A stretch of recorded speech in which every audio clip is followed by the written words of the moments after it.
At about 7:15 this morning, and this is the last one that I want to flag for you very quickly, I'll be in conversation with the Gauteng Transport MEC, Kidibone Diale Tlabela. And we are talking because her department appears, at least to me, to be tone deaf about just how fed up South Africans are with the fruitless and wasteful expenditure. Our money is really simply being spent as if money grows on trees in some parts of government.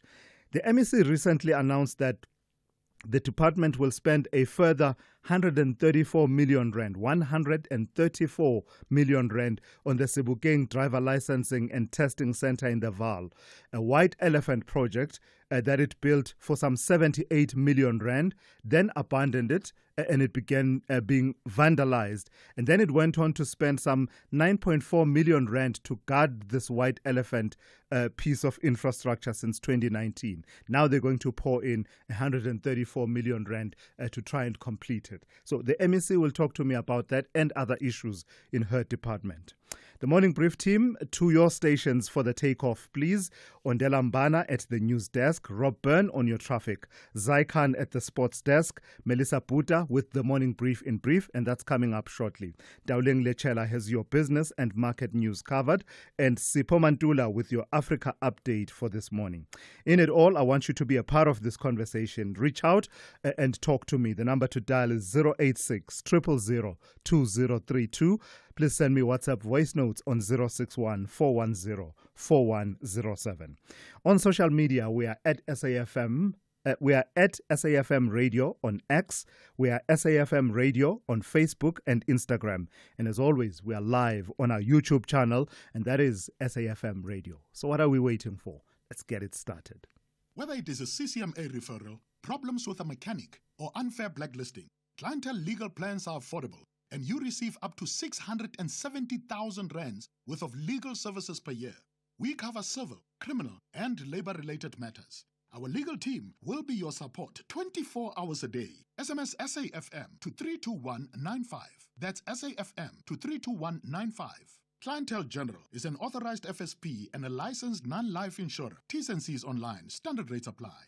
Big stories of the day. Hashtag the Morning Brief.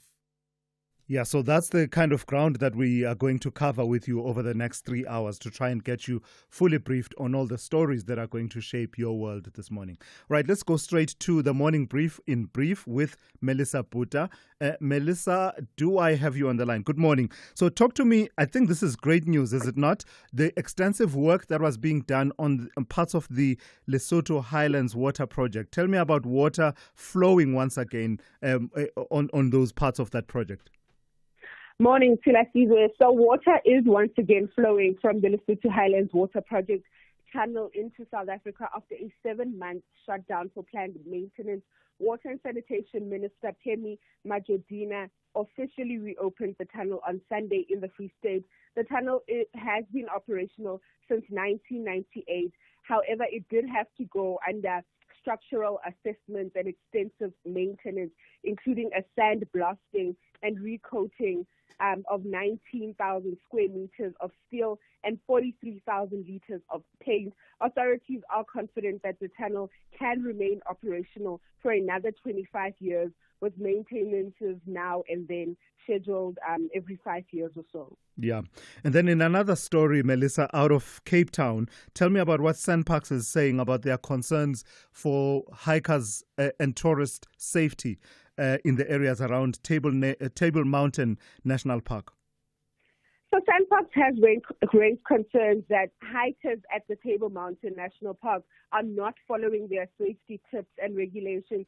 This after rangers assisted 2 young women in 2 separate nighttime incidents on Signal Hill and Lions Head who had lost their way. In another incident, a group of 7 girls was found hiking in the dark, and another woman was stranded without her phone or transport.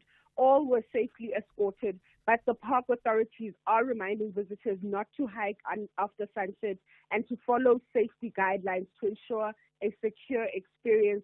Measures like increased rangers, patrols, joint operations, and safety campaigns are put in place, but visitors are urged to please cooperate because this is essential. And hikers are also urged to stay informed and to report any suspicious activity on the tracks. Here's an area that we hardly cover enough, issues around agriculture, the practice thereof. Tell me about these stringent measures that are meant to curb foot and mouth disease in various provinces. You're saying that farmers in some of these provinces are beginning to feel the pinch. Yes, so livestock farmers in various provinces, including KZN, Mpumalanga, Limpopo, and the Eastern Cape, are warning that they may go out of business due to the stringent foot and mouth disease. So they're saying that the measures that they would like would be, including bans on slaughtering, transporting livestock. These have caused quite severe, delays with regards to their business, and there are high costs for assessments, which are, it's coming up to almost over 20,000 rand for every farmer, to consult and to do the assessments that are required. There are also restricted market access, forcing some farmers like Henny Devet to sell their herds. And he was one of the people who have been quite vocal, in the fight against the foot and mouth disease strain that farmers are currently facing in the industry. They are saying that foot and mouth disease strain is not deadly and are calling on the government to lift restrictions and to provide financial support. The farmers have also said that the minister seems to not be hearing them and doing, what is necessary to assist them and to assist their businesses during the fight of the strain. All right. So that's an interesting one. Maybe it might be something we might want to pick up in the coming days. And who knows, maybe get a conversation going with the minister. That's Melissa Puta with your morning brief in brief. Thulasizwe Simelane on SAFM. The weather for this Monday can be described in one word for most parts: fine. So the weather will be fine in most of the centers. So let me just give you the temperatures then, and then only highlight where there's a difference. So the weather is fine for all of these cities that I'm about to mention now. Pretoria with a minimum of 9 and a maximum of 23. Johannesburg, minimum 9 and a maximum of 21. Mbombela, 8. 24, Polokwane 9 to 21, Mahikeng 7 to 21, Bloemfontein 6 to 19, Kimberley 8 to 21, and then in Uppington it will be fine and windy with a minimum of 11 and a maximum of 24. Cape Town will be cloudy with light rain in the morning, becoming partly cloudy with a minimum of 15 and a maximum of 18. George will be cloudy at first, becoming partly cloudy with light rain from the afternoon, 12 to 17. Gqeberha will be fine, becoming partly cloudy in the afternoon with evening rain, 13 to 21. East London will be fine, becoming partly cloudy in the evening with rain, 16 to 23. Durban will be fine with a minimum of 14 and a maximum of 24. Richards Bay fine, 15 to 26. Pietermaritzburg also fine, 9 to 23. Your nights just got a turbo boost. Buckle up, because at 10 p.m. it's all thrill, mystery and pure entertainment. Mondays to Wednesdays, we are back on the track with Top Gear Season 14, where speed meets insanity and the world's wildest cars get pushed to their limits. On Thursdays, we uncover the truth in Imposter, Back from the Dead. Season 1 kicks off with chilling twists in a tale of deception, survival, and secrets long buried. Fridays, we take a deep dive into the unknown with Secrets of the Bermuda, exploring the myths, the disappearances, and the terrifying truth behind the world's most infamous triangle. 3 explosive shows, 1 unforgettable hour. It all starts at 10 p.m. only on S3. Don't miss it! WAFCON defending champions Banyana Banyana have a crucial meeting with the Zebras. Both nations are elevating their preparations for the highly anticipated Women's Africa Cup of Nations in Morocco. This is the international friendly. Experience the Southern African Derby, South Africa versus Botswana, this Wednesday 28 May at 2:30 p.m. Streaming live on SABC Plus, S3 and SABC Sport on DTT Channel 4. Proudly brought to you by SABC Sport.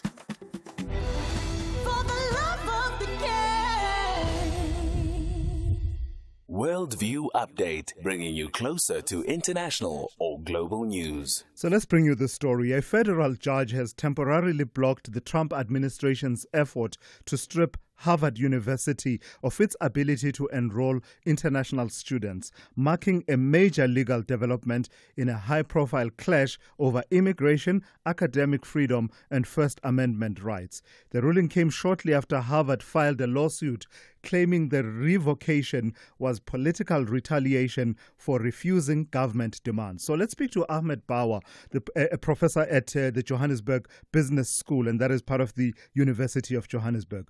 Good morning to you, Prof, and thank you for your time. It's an intriguing development that's taking place around these institutions in the United States versus the Trump administration. But, first there was the funding cut, then a threat to revoke Harvard's tax-exempt status, and now this attempt to bar it from accepting international students, albeit temporarily abated now with this court order. What's going on with Trump, and why does he seem to have it in for Harvard? Prof, can you hear me? Yes, I can hear you, yes. Can you hear me? Yes, I can, Yes. Loud and clear. I don't know if you caught my question. I did Yeah. get it, yes. Thank you very much, yes. Let me just start by saying good morning here. Good morning. It seems to me at least that this is really a part of a very substantial attack on universities in the USA. The Vice President Vance, about 2 or 3 years ago, in fact, made a statement, that the universities are our enemy and they have to be dealt with. So I think what we are seeing is a kind of play out, of this kind of approach to the universities. And I think it's got largely to do with the fact that universities are extremely independent, right? I mean, they produce research, they teach, they engage, and so on, and they do that from a framework, which is a framework that is based on institutional autonomy and academic freedom, and it's clear that this appears to be a threat, if you like, to this new regime that has emerged in the USA. So tell me about those themes then, and concerns, I suppose, that such actions raise about the historical traditions of these universities, such as Harvard, both in terms of them being spaces for freedom of thought, academic freedom, freedom of expression, but also in broader terms about their internationalist outlook and makeup. Yes, you've hit all the right buttons there. The one that you haven't mentioned is also the attack on science, if you like, which we've seen on many fronts.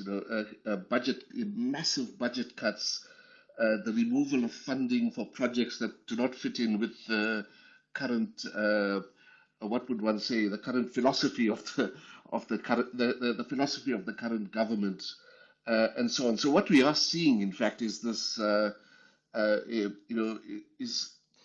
kind of a playing out of policy that would see the universities as being antagonistic to, and that's what I think we are seeing. The rhetoric that emerges is that universities are elite, the universities are not committed to kind of building the USA. This revocation of this ability of Harvard to have international students is aimed directly at reducing, Harvard's its reputation as one of the world's best universities and its ability to attract international students. About 30% of Harvard students are international students, so it is an international center of learning. Yeah.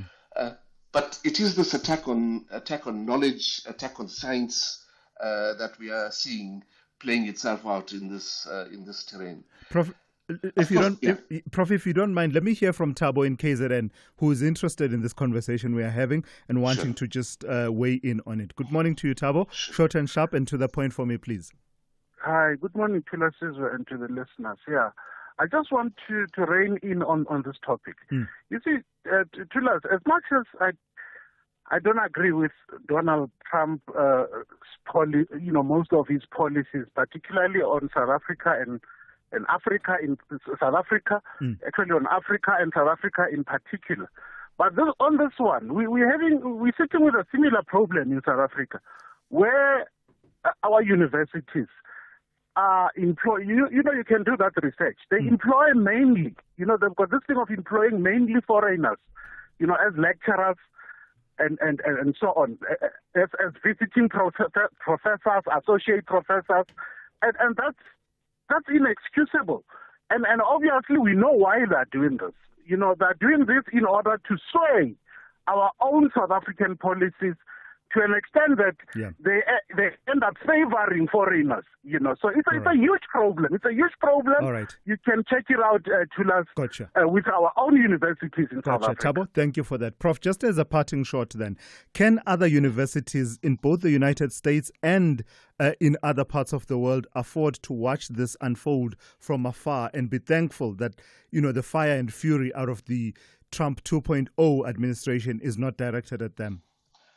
No, I think that there has to be a unity in action here from across the world.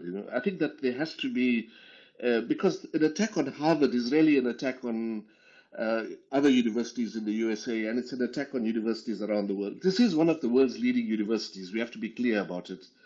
And an attack on Harvard in this fashion really kind of plays into a similar rhetoric that then emerges in other parts of the world. We heard from Thabo a few minutes ago, but you can see how an interpretation of what Trump is doing can lead to similar approaches in other parts of the world.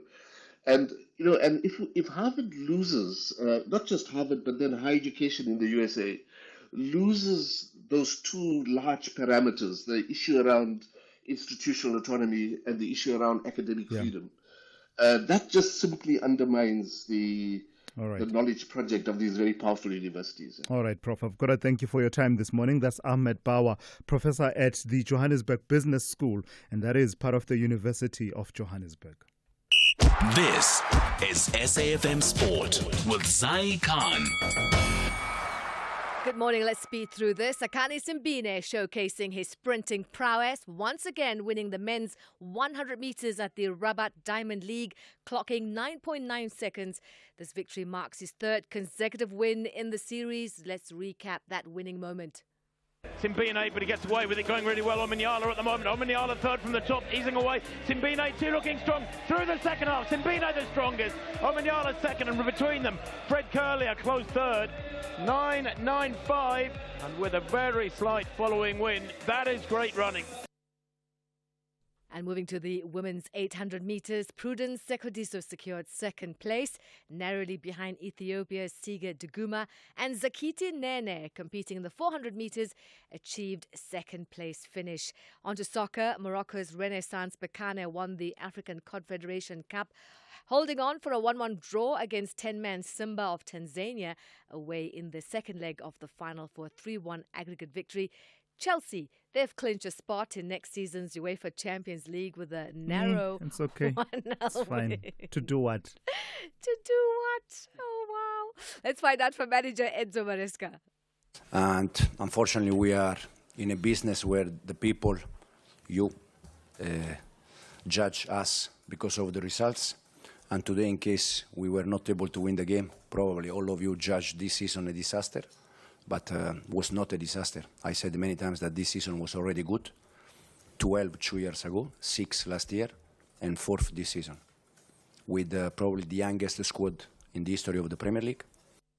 Now, Manchester City finished third in the Premier League and qualified for next season's Champions League with their 2-0 victory over Fulham. And tennis, we go to the French Open. The world number one, Aryna Sabalenka, dropped only one game. She beat Kamila Rakimova to get her campaign underway, 6-1, 6-love. And the Olympic champion, Zhang Jiwen of China, she's through, beating Anastasia Pavlichenko 6-4, 6-3. And finally, motorsport, McLaren's Lando Norris won the Monaco Grand Prix. Norris beat Ferrari's Charles Leclerc for the Britain's second victory. McLaren's Oscar Piastri took third, clear of Red Bull's Max Verstappen, with Ferrari's Lewis Hamilton in fifth. More sport. We're back in the fast lane. Top of the hour. I'm Zai Khan. On the news headlines on SAFM, I am Ondalambana and a very good morning. EFF leader Julius Malema has continued to sing "Kill the Boer, Kill the Farmer" chant. Earlier this week in his meeting with President Cyril Ramaphosa at the Oval Office, US President Donald Trump called on the president to arrest Malema for singing the "Kill the Boer, Kill the Farmer" song. Umkhonto Party Secretary General Floyd Shivambu says there is a constitutional obligation for the country to address and rectify the wrongdoings of the past. And National Police Commissioner Fani Masemula says law enforcement officers are on high alert and will not tolerate any lawlessness following messages warning of a shutdown in Gauteng. A full update follows at the top of the hour. SAFM, guiding you through the rush hour traffic. Very good morning. Heavy coming out of Pretoria. There's been a crash on the M1 southbound before Rigel Avenue. Traffic parking all the way back through to Linwood and looking really heavy. And then another crash once you got past that down towards Buerta Avenue. So secondary delay, but all that traffic currently heading very slowly, all being held up into that collision scene by Rigel Avenue. Joburg's N1 north from the Potch Highway down at Eldo's. Very heavy backlogs this morning up into Deepcliff Interchange. If you're coming in from Protea Glen, Lenasia, you might want to think about reroutes through Soweto or out through Aikenhoff and hit some alternative routes. It's a really big delay there. There's been a crash at Cliffdale on your way up to Pietermaritzburg. Traffic just starting to slow into that. Hillcrest to Gillets on your way to Kloof on the M13. There's the collision. And quite a big hold-up between Warden and Harrismith. Looks like a reasonably major collision scene. Probably about halfway between the towns. So you're going to be sitting around there for some time this morning. Cape Town, a crash on the Mfuleni side of the M2. It's on Muway between Old Four Road and the N2. That is very slow going, and the highways are busy. The N2 from Khayelitsha to Mowbray Main Road, the N1 from Brackenfell to Sable Road, really busy. Full traffic on those highways already at this hour on a Monday. Also, quite busy coming out of Tableview. Marine Drive from just before Bayside sits all the way to those second lights at Sunset Beach. Rob Byrne, SAFM Traffic. The business update on SAFM. Let's say good morning to Ndauling Lechela for the first update of the week. Ndauling, we cover news in this hour coming through from the White House as they relate to trade relations. So let's start with Trump and the EU. Tell me about the extension of the tariff deadline. Morning, Tula. So the US President Donald Trump has agreed to extend the deadline for imposing tariffs on the European Union goods until the 9th of July. This was the original deadline after the 90-day pause. And now this follows a phone call with European Commission President Ursula von der Leyen. Initially, Trump had planned to raise tariffs on EU goods from 20% to 50% by next month, citing frustration with the slow pace of negotiations. He posted about this on Truth Social on Friday and later changed his mind yesterday. It said that von der Leyen's assurance that the EU is ready to move swiftly to agree on a trade deal led Trump to grant an extension. Now, von der Leyen stated that the EU needs more time to reach a good deal and expressed readiness to move quickly in trade talks. Now, the EU has been working to secure a fair trade agreement with the US, with von der Leyen describing her call with Trump as good. The US and EU had set a 90-day window for trade talks, which was set to end on the 9th of July. The EU has threatened to introduce tariffs on US goods with $20 billion if an agreement isn't reached. Yeah, so they seem to be a moving target, these tariffs from the White House. Yeah. So am I correct in assuming that Nippon Steel is from Japan? Because that, as far as I know, that's the name for Japan. Tell me about Trump giving the green light then to Nippon Steel and US Steel in that deal. Now, this deal has been under the works for quite some time, even under the Biden administration, and this time around, it seems like the potential partnership between Japan's Nippon Steel and U.S. Steel has gained support from U.S. President Donald Trump, who described the deal as a planned partnership that would create at least 70,000 jobs and add $14 billion to the U.S. economy. This deal with $14.9 billion would make Nippon Steel the world's third largest steel producer. Nippon Steel has pledged to maintain the U.S. Steel name and branding. The partnership is expected to bring benefits such as job growth, innovation, and decarbonization in that industry.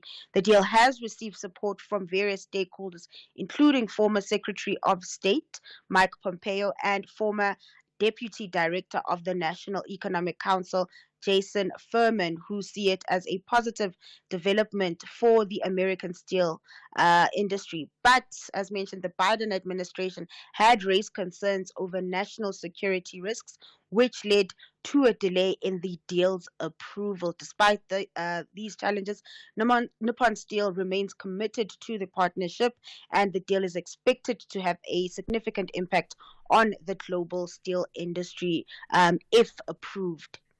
All right, Ndawling, get us started off with a recap of how we ended off last week and how it's looking in those markets that have already opened, setting the tone for the week. So kicking things off, reflecting on how markets closed last Friday, U.S. markets closed in the red, marking the fourth straight session of declines. The Nasdaq leading the losses there, down 1%.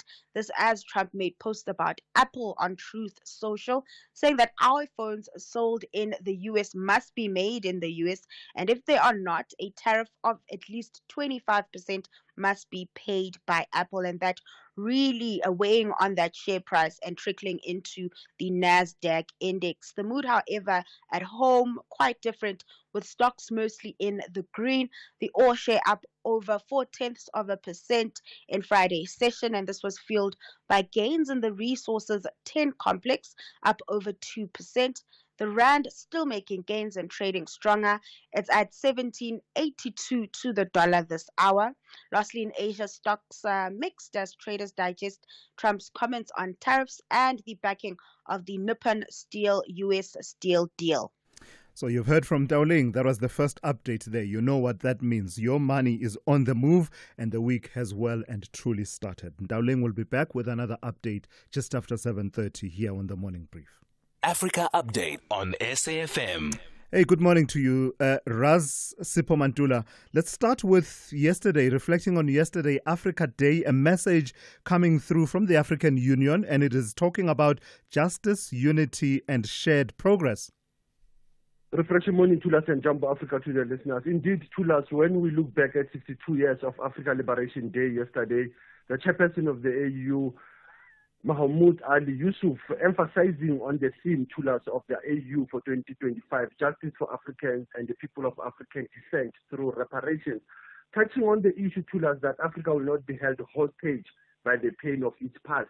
And he went on to say, Africa continues to sacrifice, strive towards freedom from conflict, underdevelopment, and war, and that the continent is steadily building a future of peace, prosperity, and integration. Plus, these are the challenges that are still facing Africa when you look at the numbers that he has already raised on the youthful population that is growing, the vast arable land, the rich mineral wealth of Africa, renewable energy that Africa needs, but also the Africa Continental Free Trade, which he has emphasized. And finally, Thulas, I think, reflecting of yesterday, you know, Thulas, many African states, they don't take this day as a public holiday. But when you look at the current, what we call data sovereignty, there is a call that is a next liberation struggle, that Africa must not only protect its borders, Thulas, but also their bites. Where is their bites, Thulas? The so-called artificial intelligence, predictive analytics, digital infrastructures. These are three key areas that are driving the data sovereignty to us. And that's where young people, the media, must also know that data is power, and power must be localized. 100%. And I think I keep making the point that we saw the importance of that new terrain and frontier in the recent incidents where the technology Grok was fed a whole lot of nonsense about South Africa, and it started spouting it out. But let's talk about one of the institutions of governance on the African continent, the African Development Bank Group. It's a crucial meeting for them, and it's taking place in Cote d'Ivoire, in Abidjan. It's a very important meeting under the theme starting today until the 30th of May, making Africa's capital work better for Africa's development. Beyond the elective mayhem that will happen to us, because Adesina is leaving after his second 5-year term. South Africa, we have a candidate, Metabalala Bajuli Leswazi. I saw Chad has Mahamadou Toli Abbas. Mauritania, it's got Mr. Taha Sidi Olud. And I saw also Zambia, Dr. Maibo Samuel Munzele. Senegal also, they've got their candidate, Thulas Hot Amadou. But like I said, that seems very important. Thulas, 6,000 people are expected there. Your governors, your 27 non-African shareholders will be there, Thulas. But also they will look at the developmental fund. Where are they sitting as the Africa Development Bank, Thulas? And how do they make Africa's capital work better for the Africa's development in all those areas that we have highlighted, Thulas? With the global traffic of tariffs that we see, with the suspension of aid, with also the issues that are coming on, how do you manage your own natural resources in the African continent? From talking progress, Sipho, to talking the political intrigue and perhaps for some concern in the DRC. Tell me about the former President Kabila. He's lost his immunity, has he? Thulas, he has lost his immunity through a Senate vote, because here you had to go through the Senate vote. He was a senator for life. He had parliamentary immunity. And Joseph Kabila, you'll understand, he has been here for some time for what we can call academic citizenship. He has been studying here. But also this accusation coming out of the DRC Senate is to strip off his immunity, to us, that accusation are that he has been supporting M23. And that's how, last week, the Senate had to vote. Out of 88 senators who voted in favor of the lifting of his immunity, Thulas, only 5 opposed and 3 they did not vote. And we know, Thulas, as former President Thabo Mbeki has said, this might cause further tensions between Tshisekedi and Kabila. But others are saying, but the same Kabila is the creator of the armed rebel groups in the Eastern DRC, Thulas, and no one is above the law. And lastly then, Sipho, for some reason your historical archive for today has got Mabri's song playing in my head from the time I saw it. Tell the people, 26 May 1966. I think today she's turning 59 years, and you and Zai, you are implicated. One is on sports. You will not forget the birthday of Zolapat today. Yeah. And when you talk of Zolapat, Thulas, one thing that struck me was running barefoot. Yeah. You are a runner, Thulas. I don't know whether you use your running shoes, but Zolapat was running. There was at some point 84, 85, where she broke the world record, running barefoot like a man from Ethiopia, Ababa Bekila, Thulas, 1960, where he ran barefoot without running shoes. But talking about Zolapat, you have already given the song of Zolapat. But what about the taxis who are listening to SAFM? Yeah. All taxis that are on the road, they are on Zolapat because they want to reach home or work on time. So hence today we are paying tribute to Zolapat. Hence I say you and Zai, you are implicated with this archive today. All we can do is wish you a happy birthday. Thank you for that, Sipho. That is Sipho Mantula with your Africa update there. Did you hear that? That's the sound of your car about to cost you a lot of money. Sorry. The engine noise you should be hearing is the boat on your upcoming diving trip. But don't let cash flow hold you back. Do both. Get a Nedbank personal loan of up to 400,000 Rand. Apply online at nedbank.co.za today. See money differently. Nedbank. We're a licensed FSP and registered credit provider. T's and C's apply. Every murder has a moment when it could have been stopped. Countdown to Murder takes you inside the chilling timeline from ordinary days to unthinkable crimes. Real stories, real people, and the final hours before everything fell apart. Countdown to Murder.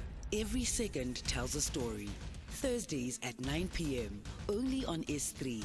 Open up.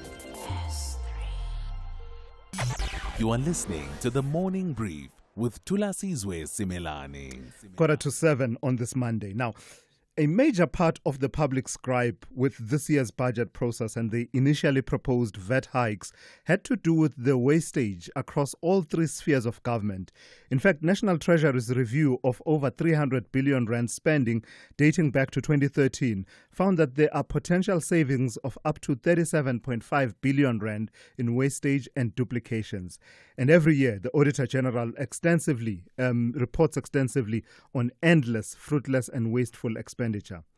Well, the Gauteng Department of Roads and Transport appears to be tone deaf on these issues, recently revealing that it will spend a further 134 million rand on the Sebokeng driver licensing and testing center in the Vaal, a project it built for 78 million rand, then abandoned it to get vandalized, and then went on to spend 9.4 million rand to guard this white elephant piece of infrastructure. Let's hear from the MEC, Kidibone Diale-Tlabela, who is MEC for the Department of Roads and Transport in Gauteng. MEC, good morning to you. I put it to you that the way this project has been handled screams tone deafness about the prudence that South Africans expect in relation to how their money is spent by government. Thank you very much, and good morning to also to your listeners. It's not being tone deaf, and my apologies, I'm a bit under the weather. I have flu. I hope you can hear me. Yes, we can, loud and clear, MEC. Okay, it's not being tone deaf, really. And the truth is, this is a project that was started some while ago, and to an extent abandoned, because the service provider that was appointed around 2019 then left the project. And as the department and as Gauteng provincial government has been doing investigations on as to what really happened, and amongst others is as it was abandoned, then people started vandalizing it. And in that process then, Department of Infrastructure Development then issued that there should be a security to avoid further vandalism to the project itself as it was not completed. So this is what happens. In terms of building of facilities in Gauteng, we must rely on Department of DID, yes. Infrastructure Development. Yes. And this is a building of a DLTC, which was supposed also to have a toll lab. A toll lab is where taxi operators apply for their operating licenses, but the project was left unattended. So when we were appointed in 2022 with Premier Panyaza Lesufi, he then said to us, you need to follow all the incomplete projects within roads and transport. I think you have been seeing us completing roads, problematic projects, I must say, and this is one of those. Yeah. So, MEC, when you say it was abandoned by the contractor, what are the circumstances? And I appreciate the point you are making that construction is managed between yourselves and DID as the main implementing agent, but you are an interested party and you are the customer, the ultimate customer of DID in this. What is the explanation for why it was abandoned? You know, one of the things is in infrastructure development in government, one of the things that we realizing is that there's poor project management, either as a client to DID or DID itself. I was in the legislature and doing oversight on infrastructure, for instance, and amongst others is after handover, which is something that has been happening, after handover to a contractor, there is really no one who follows up on the work done, because we could have picked up early that this contractor is not even fit to can continue doing construction of that particular facility.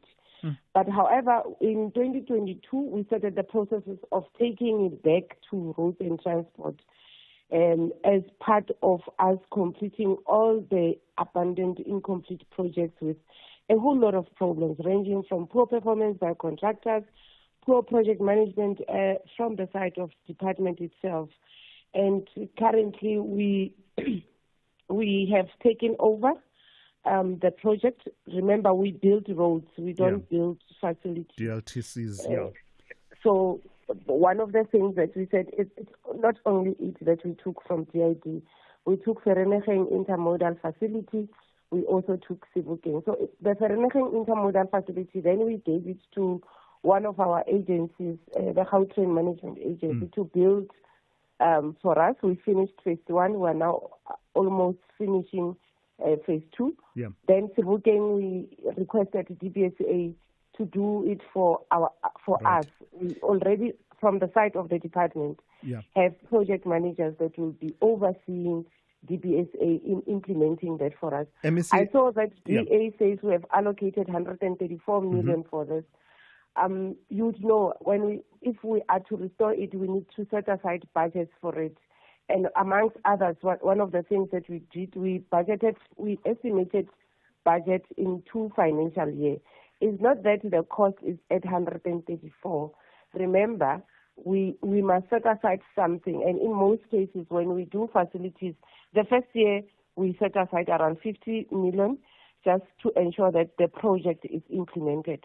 So the procurement processes are done by DBSA on our behalf, including overseeing that the project is done. According to the team, it will be done in 18 months. And we really apologize. We shouldn't be spending again on this. But there has been negligence, and unfortunately, we have to ensure that all projects are completed, and we plead that society give us patience. Consequence management, MEC, before we run out of time. Consequence management. A lot of South Africans listening to you will say, fair and fine, you realize where the letdown was, and you've apologized for that, and we shouldn't be spending more on this project. But what about consequence management against the contractor, as well as those who failed to do project management from within your department, DID itself? One of the things that we are doing now is the blacklisting of poor performers who are contractors. I think, for an example, where I am, I started terminating the poor performers. And as and when, like this one, really he or she must be blacklisted. And there's a process that must be done by DID. We'll follow up on it because the budget is ours as Department of Roads and Transport.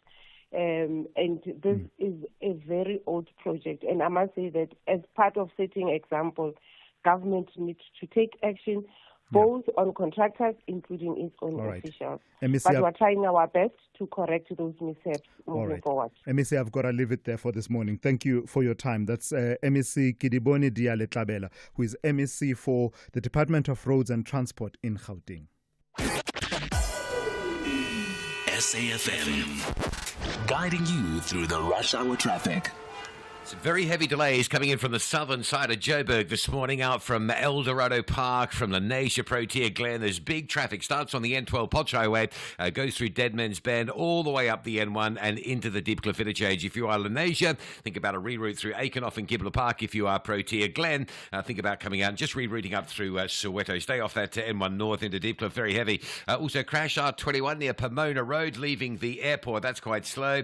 Collision coming out of Tembisa this morning between Modderfontein and Kleurkop Road. If you're on Andrew Petway Drive, that's quite heavy, leaving the central Tembisa area. Earlier crash on the M1 South going into Rigel's being cleared, so that traffic backlog starting to move through. Major delay alert between Harrismith and Warden, about halfway between the towns.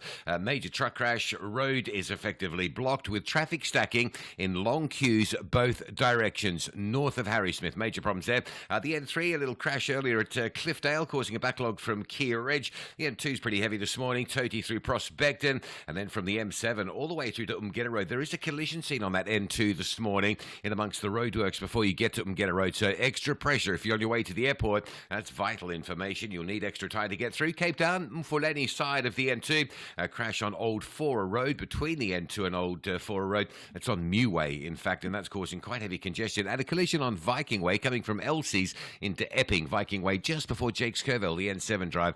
Some queuing pressure into that as well. Rob Byrne, SAFM Traffic. The Copper Queens and the Zebras want to test each other's strength. This is not just an international friendly, they are gearing up for the Women's Africa Cup of Nations in Morocco. Witness the thrilling battle between Zambia and Botswana on Saturday 31 May at 3 p.m. Streaming live on SABC Plus and SABC One. Proudly brought to you by SABC Sport. For the love of the game. The only talk radio morning breakfast show that makes sense. The Morning Brief with Thulasizwe Simelane. All right, let's turn our attention to the story. The Cape Crime Crisis Coalition has made an urgent appeal to President Cyril Ramaphosa to establish a national commission of inquiry into gang violence, describing it as a growing national crisis that threatens the security and well-being of communities across the country. Let's speak to Dr. Llewellyn McMaster, who is crime expert, but also the Cape Crime Crisis Coalition member there, one of the people at the forefront of that organization and initiative. Good morning to you, Doc, and thank you for your time. In the fourth quarter of the crime statistics that were released on Friday, 5 of the top 10 police precincts where most murders occurred during the first 3 months of this year were in residential areas on the outskirts of Cape Town, your Delft, Mfuleni, Philippi East, Nyanga, Kraaifontein. To what extent does gangsterism account for this high incidence of murder? Yes, I think this is unfortunately now what we see in the crime stats. Friday's crime stat says that, in the Western Cape alone, 208 of the 240 gang-related murders in South Africa occurred in the Western Cape. And some of these police stations have been, in the top 30 for some time. So clearly, we hear all the promises of intentional fight against gang. We had the anti-gang unit launched by the president in 2018, but we don't see the results. At the moment, for people on the ground, it feels as if it's getting worse by the day. So what would a commission of inquiry do, Doc? We hope by approaching the president directly that, at least the message will come through. Everyone is talking about the fact that Johan Rupert has raised the issue now in the White House and so on.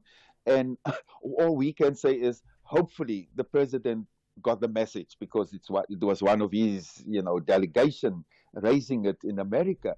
But we have been crying out, as communities for decades now to say there's something fundamentally that needs to change fundamentally. And we hear the promises, we hear the wonderful things that Minister Mchunu has said since he took office. I mean, one of the priorities were gangsterism and so on. But we don't see the results. Yeah.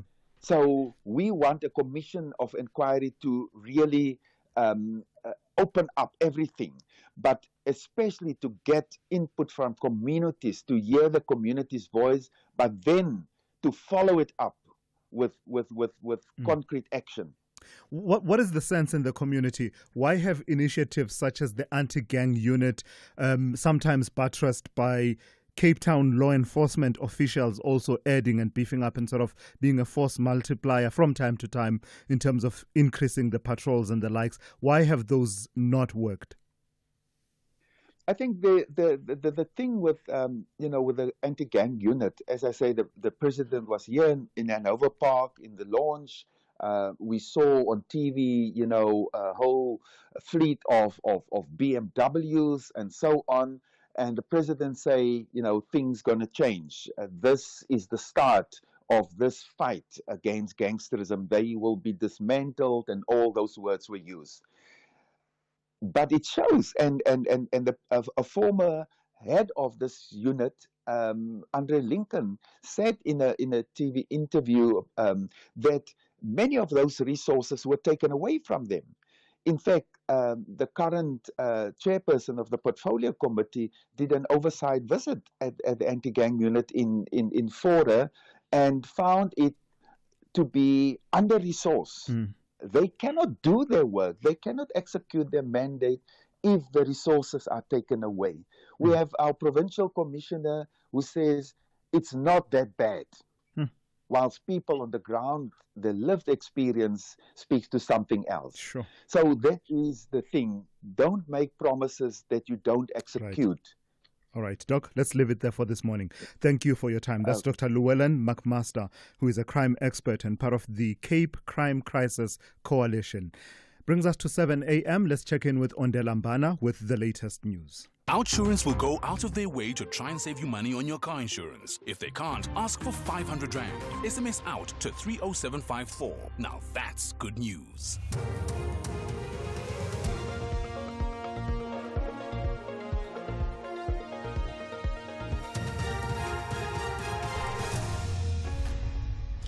Thank you, Tula's top stories. Malema criticizes Trump call for his arrest and Israeli strike on Gaza school kills 24. For SAFM News, I am Ondelambana and a very good morning. EFF leader Julius Malema has continued to sing "Kill the Boer, Kill the Farmer" chant. Earlier this week, in his meeting with President Cyril Ramaphosa at the Oval Office, U.S. President Donald Trump called on the president to arrest Malema for singing the "Kill the Boer, Kill the Farmer" song. But speaking during his party's by-election campaign in Kopis in the Free State, the EFF leader blasted Ramaphosa, saying he failed to protect the Constitutional Court, which ruled that the song is not hate speech. Malema says Ramaphosa could not defend the song as an ANC heritage because he never believed in the struggle. He couldn't defend the song as a struggle song. He couldn't explain the song, that it doesn't in any means necessarily refer to literal killing of white people. It was used in reference to a white supremacist system of oppression in South Africa. He couldn't do that because he himself never believed in the struggle, and that was justified when he couldn't defend the struggle at the White House. So we know for a fact that he threw the Constitutional Court under the bus, where he should have pronounced that the highest court has ruled on the matter. I can't arrest him. Even if I wanted to, I have no powers. There is a rule of law in South Africa that needs to be followed. Umkhondo weSizwe Party Secretary General Floyd Shivambu says there is a constitutional obligation for the country to address and rectify the wrongdoings of the past. This comes as the Minister of Communication and Digital Technologies announced possible amendments to BEE policies that could allow multinational companies to operate in South Africa by forging BEE regulations. Shivambu, who delivered a memorial lecture in honor of Africa Day in Tembisa, Ekurhuleni yesterday, said that bending the law to favor an individual such as Elon Musk would hinder the progress of transformative legislation. So Parliament and all self-respecting legislators must reject the nonsensical proposal of the DA, ANC puppets who want to accommodate Elon Musk in a very wrong approach in the manner that it is, because it's not going to be sustainable. Why would any other sector of the economy want to comply with BEE laws or redress laws if Elon Musk is given some preferential treatment against everyone else? National Police Commissioner Fani Masemula says law enforcement officers are on high alert and will not tolerate any lawlessness following messages warning of a shutdown in Gauteng. This follows WhatsApp messages seeking to mobilize communities to block highways, close schools and food outlets in Gauteng today. Masemula has cautioned those behind the WhatsApp message to refrain from spreading fake news and misinformation, which he says seeks to instill fear, bully community members and incite violence. National Police spokesperson Athlenda Mate. We take this opportunity to assure all residents living in Gauteng that police, under the command of the Provincial Commissioner, working closely with other law enforcement agencies, will be on high alert and will not tolerate any lawlessness. Everything from businesses, schools to services will be fully functional and operational and accessible. There will be no highway shutdown or road closures. We are not going to allow lawlessness and acts of criminality. Those who are found to be on the wrong side of the law will be dealt with accordingly. Limpopo police have arrested a 31-year-old man in connection with a series of ATM bombings and robbery cases throughout the province. The suspect was arrested in Giyani. Police say he's one of the most sought-after ATM bombers in the province. Police spokesperson Thulani Mashaba says the case has been transferred to Provincial Organised Crime Unit for further investigations. The suspect faces multiple charges in connection with the following incidents: Mashashane Policing Precinct, robbery with aggravated circumstances, malicious damage to property, which is ATM bombing, as well as Seshego Policing Area. He is wanted for robbery with aggravated circumstances, malicious damage to property. Health officials in Gaza say at least 24 Palestinians have been killed in an Israeli strike on a school sheltering displaced people in Gaza City. Witnesses said flames were everywhere and videos shared online showed graphic images of severely burnt victims. The BBC's Meta Tsikirka has the details. The school where displaced Palestinians have been sheltering is in Al-Daraj neighborhood in Gaza City. Dozens have been wounded, including women and children. It is the latest mass casualty event since Israel renewed its strikes in March. When it launches a ground offensive, the IDF said Gaza's 2 million inhabitants will be herded into 3 small zones. A new so-called safe zone in Al-Mawasi on the southern coast, a strip of land in Deir al-Balah and Nuseirat in central Gaza, and in the center of Gaza City. Recapping the top story, EFF leader Julius Malema has continued to sing "Kill the Boer, Kill the Farmer" chant. Earlier this week, in his meeting with President Cyril Ramaphosa at the Oval Office, U.S. President Donald Trump called on the president to arrest Malema for singing the "Kill the Boer, Kill the Farmer" song. I'm on Delambana for SFM News Headlines at 7:30. Those were the top stories for this hour. Don't miss out on a possible car insurance saving. SMS out to 30754 for a quote. Outsurance, where you always get something out. Breaking news just in. Pinky, a 60-year-old woman, slashed 870 Rand a month off her car insurance premium. That's right, Pinky switched to Outsurance and now saves a mind-blowing 870 Rand a month on her 2020 Kia Seltos 1.6. Outsurance clients always get something out. You could too. Get a quote today and see how much they could save you on your car insurance. Why pay more when you could pay less? Switch to Outsurance today. SMS out to 30754. That's out to 30754. A licensed insurer and FSP. T's and C's online. It's a very good morning to you. In your SFM sports headlines, it's soccer. The Under-17 FIFA World Cup draw happened with Amajimbos in Group A alongside Qatar, Italy and Bolivia. And we also got athletics. Akani Simbine stays unbeaten in the 100 meters this year. The details just before 7:30. SAFM, guiding you through the rush hour traffic. Good morning. Still very heavy between Eldorado Park and Deepcliff this morning. You might want to avoid this really big traffic queuing up on the N12 Potch Highway onto the M1 all the way up into Deepcliff interchange. It's a long and heavy backlog.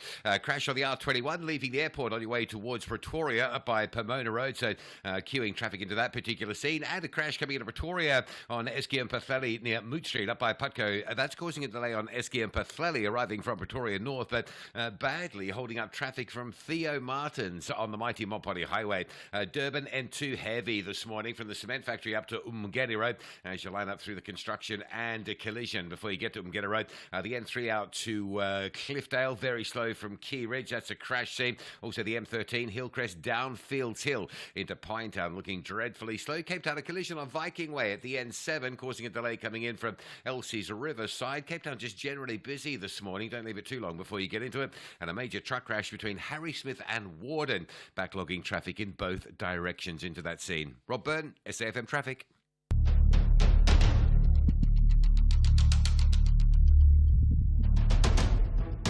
The Morning Brief with Thulasizwe Simelane. Weekdays, Monday to Friday, 6 to 9 a.m. The Morning Brief with Thulasizwe Simelane. Weekdays, Monday to Friday, 6 to 9 a.m. It is coming up to 10 minutes after 7 on this Monday. This is SAFM 104 to 107 nationwide. You're listening to The Morning Brief. I'm Thulasizwe Simelane. Here's what's coming up on this show in this hour. We'll be talking a bit about what's in a name, right? What's in a name? So the reason I ask that is that there's a political party that's seeking to register with the Independent Electoral Commission, but it has decided to style itself as the Islamic State of Africa. Islamic State of Africa. And there's been a lot of pushback to that, and a petition that is doing the rounds to try and push back against this intention to register this political party led by Farad Huma of Durban. So we'll talk to him. In fact, we'll talk to Rob Hutchinson, who is from DS South Africa. We are reaching out to Farad Huma to try and hear from his perspective just what the meaning and implication of naming your political party the Islamic State of Africa and what that entails and what we know about the ideology and political leanings of that political party and its leadership. So we'll be talking to Rob Hutchinson and finding out why he and others are opposed to the registration of this political party by the IEC. And then, of course, we'll wade into those waters of controversy around the policy that has been directives and proposed, let's call it that draft. Yeah, it's draft policy directives that were issued out on Friday by the Minister of Communications and Digital Technologies, Minister Soli Malatsi. My apologies for that. You will have heard the pushback and the political controversies that it has all raised within the Government of National Unity, but also outside of that. Parliament's Portfolio Committee on Communications and Digital Technologies wants the minister to come and account for these proposed changes. Many people sort of linking the announcement of the draft policy directives on Friday and linking that to what happened in the Oval Office where Starlink was mentioned. So we'll wade into those waters in the coming hour. And of course, you are a part of the conversation. I want to hear from you and engage with you. Give me a call. The number to dial is 086 000 2032. I'll take your WhatsApp voice notes. I see many of them already coming in. And the number for that, please send them to 061 410 4107. The second hour of the Monday edition of the Morning Brief starts now. Whether it is a CCMA referral, problems with a mechanic, or unfair blacklisting, Clientele legal plans are affordable, and you receive up to 670,000 rands worth of legal services per year. We cover civil, criminal, and labor-related matters. Our legal team will be your support 24 hours a day. SMS SAFM to 32195. That's SAFM to 32195. Clientele General is an authorized FSP and a licensed non-life insurer. T's and C's online. Standard rates apply. The Copper Queens and the Zebras want to test each other's strength. This is not just an international friendly, they are gearing up for the Women's Africa Cup of Nations in Morocco. Witness the thrilling battle between Zambia and Botswana on Saturday 31 May at 3 p.m. Streaming live on SABC Plus and SABC One. Proudly brought to you by SABC Sport. For the love of the game.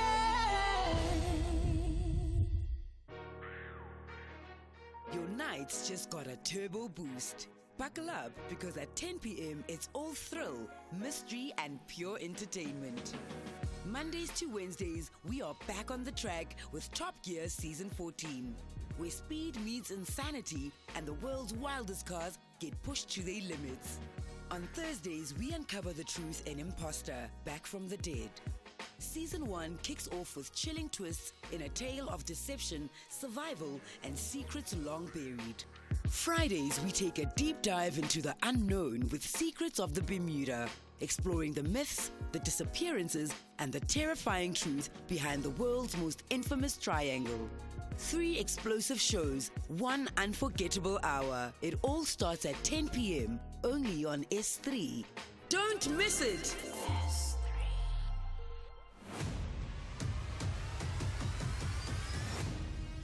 SAFM is streaming live now on Facebook, YouTube, and X at SAFM Radio. All right, let's turn to the story now. Credit to the reporting of the Sunday Tribune on that story. Durban businessman Farad Huma, said to have previously been accused of terror-related activities, has sparked public debate with his unexpected foray into politics. He has applied to register a political party named the Islamic State of Africa, ISA, with a constitution centered on the implementation of Sharia law in South Africa, specifically targeting local elections in the eThekwini municipality. As you can imagine, the name of the party alone has been enough to trigger widespread debate and a fair amount of pushback. So let's speak to Rob Hutchinson, who is founder of Dear South Africa. We have been trying to get a hold of Mr. Huma, and we'll continue with those efforts so that we hear from him directly what the intentions are of this political party. But Rob Hutchinson joins me now. Good morning to you and thank you for your time. What's your understanding of Mr. Huma's political objectives with the intended registration of the Islamic State of Africa as a political party? Good morning. Look, I think he has a constitutional right to register it. The Constitution allows you freedom of expression and anybody to register a political party, which he has done in this case. However, the questionable background and the motive behind it does seem to be a bit up for public debate, as you did mention. I do believe that considering the past and what has happened and the application to the IEC, it does seem to be undermining the Constitution in some way by introducing Sharia law. Given his history, it's a bit controversial. He was responsible for allegedly responsible for the starting of the ISIS-backed group and the ISIS cell in South Africa. We can only imagine what the outcome or the intention of the registration of the political party is. Are you not engaging in a bit of scaremongering around Islam in general, but also the concept and practice of Sharia law in particular? If you listen to Mr. Huma, he says in his response to the Sunday Tribune, quote, under Sharia law, the government is obligated to provide work to the people, and if work cannot be provided, then the government must give an income to the unemployed. The West has demonized Sharia law, and therefore it is seen as terrorism, when in fact history tells us that wherever Sharia law has been implemented, not just in Muslim countries, the people and the country prospered. End quote. Yeah, well, I'd beg to differ on that. Most political parties have job creation as their main point in their manifestos, and it is the objective of the current government as well, however unsuccessful they might be at it.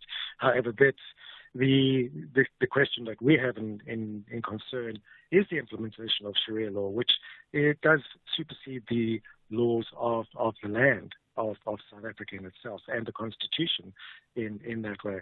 I beg to differ that the countries that it has been implemented have seen better prosperity for mankind, particularly in women.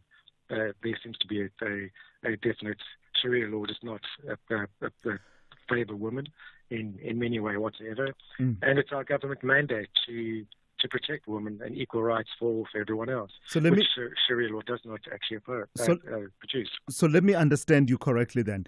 Is your opposition to the name that he's chosen to use, Islamic Party of Africa, or is it the content of what will be the foundation of what he champions, Sharia law? So in other words, if you were to change the name from Islamic State of Africa and call it, I don't know, the South African Islamic Party or whatever, would you be okay with that? Or is it just the content, the way you understand Sharia law? Well, at this stage, the IEC application, all we can do is object to the name or to the logo or to the slogan behind it. The slogan is part of Sharia law, free all of mankind. It can incite violence. It can be seen as a militant call. It has been used as a militant call in the past. What's that? Sorry, I missed that. What's that? That can be seen as an incitement? their slogan behind it, which is "Free all of mankind," that can be seen as a militant call. It has been used as a militant call by certain groups in the past. The name Islamic State of Africa does suggest that they are going to use Sharia law.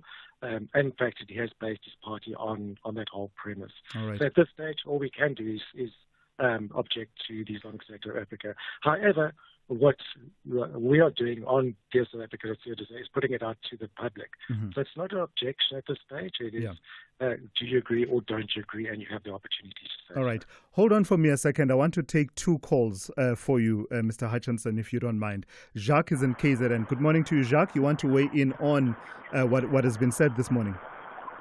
Good morning, Thulasizwe. Yes, Thulasizwe, like I said, there's of this. First of all, I think that the Muslim community needs to assimilate South Africa as a Christian state. They are not persecuted or hindered in any way. The other thing, Sharia law, if you ask staunch Muslims that understand Sharia law, it makes every other religious group a secondary citizen. Muslim, in order for them to have the benefits or the best benefits, they need to be Muslim. This is gone around the world. If you see the amount of Christians, Hindus, Jewish people that are in Muslim countries that have Sharia law, they are classed as secondary citizens, and even their places of worship are limited. Me personally, not being Muslim or Christian, I have to assimilate to understand that the rules of this country are for Christian people or were run by Christians because of how they were done. Jacques, I've got to thank you for that. Thanks for that, Jacques. I just battled a little bit. Jacques is on the road, but let me take Hassan in Johannesburg. Good morning to you, Hassan. You want to weigh in on this conversation? Tulas, I get worried not so much about whether this party is Islamic, whatever, really, that's their choice. Because but I get worried if you look in the context of the Oval Meeting, where it looks like subliminally any radical cause, EFF and others were vilified there. So the options for radical transformation, for our democracy, for robust engagement, seem to be centered from the start.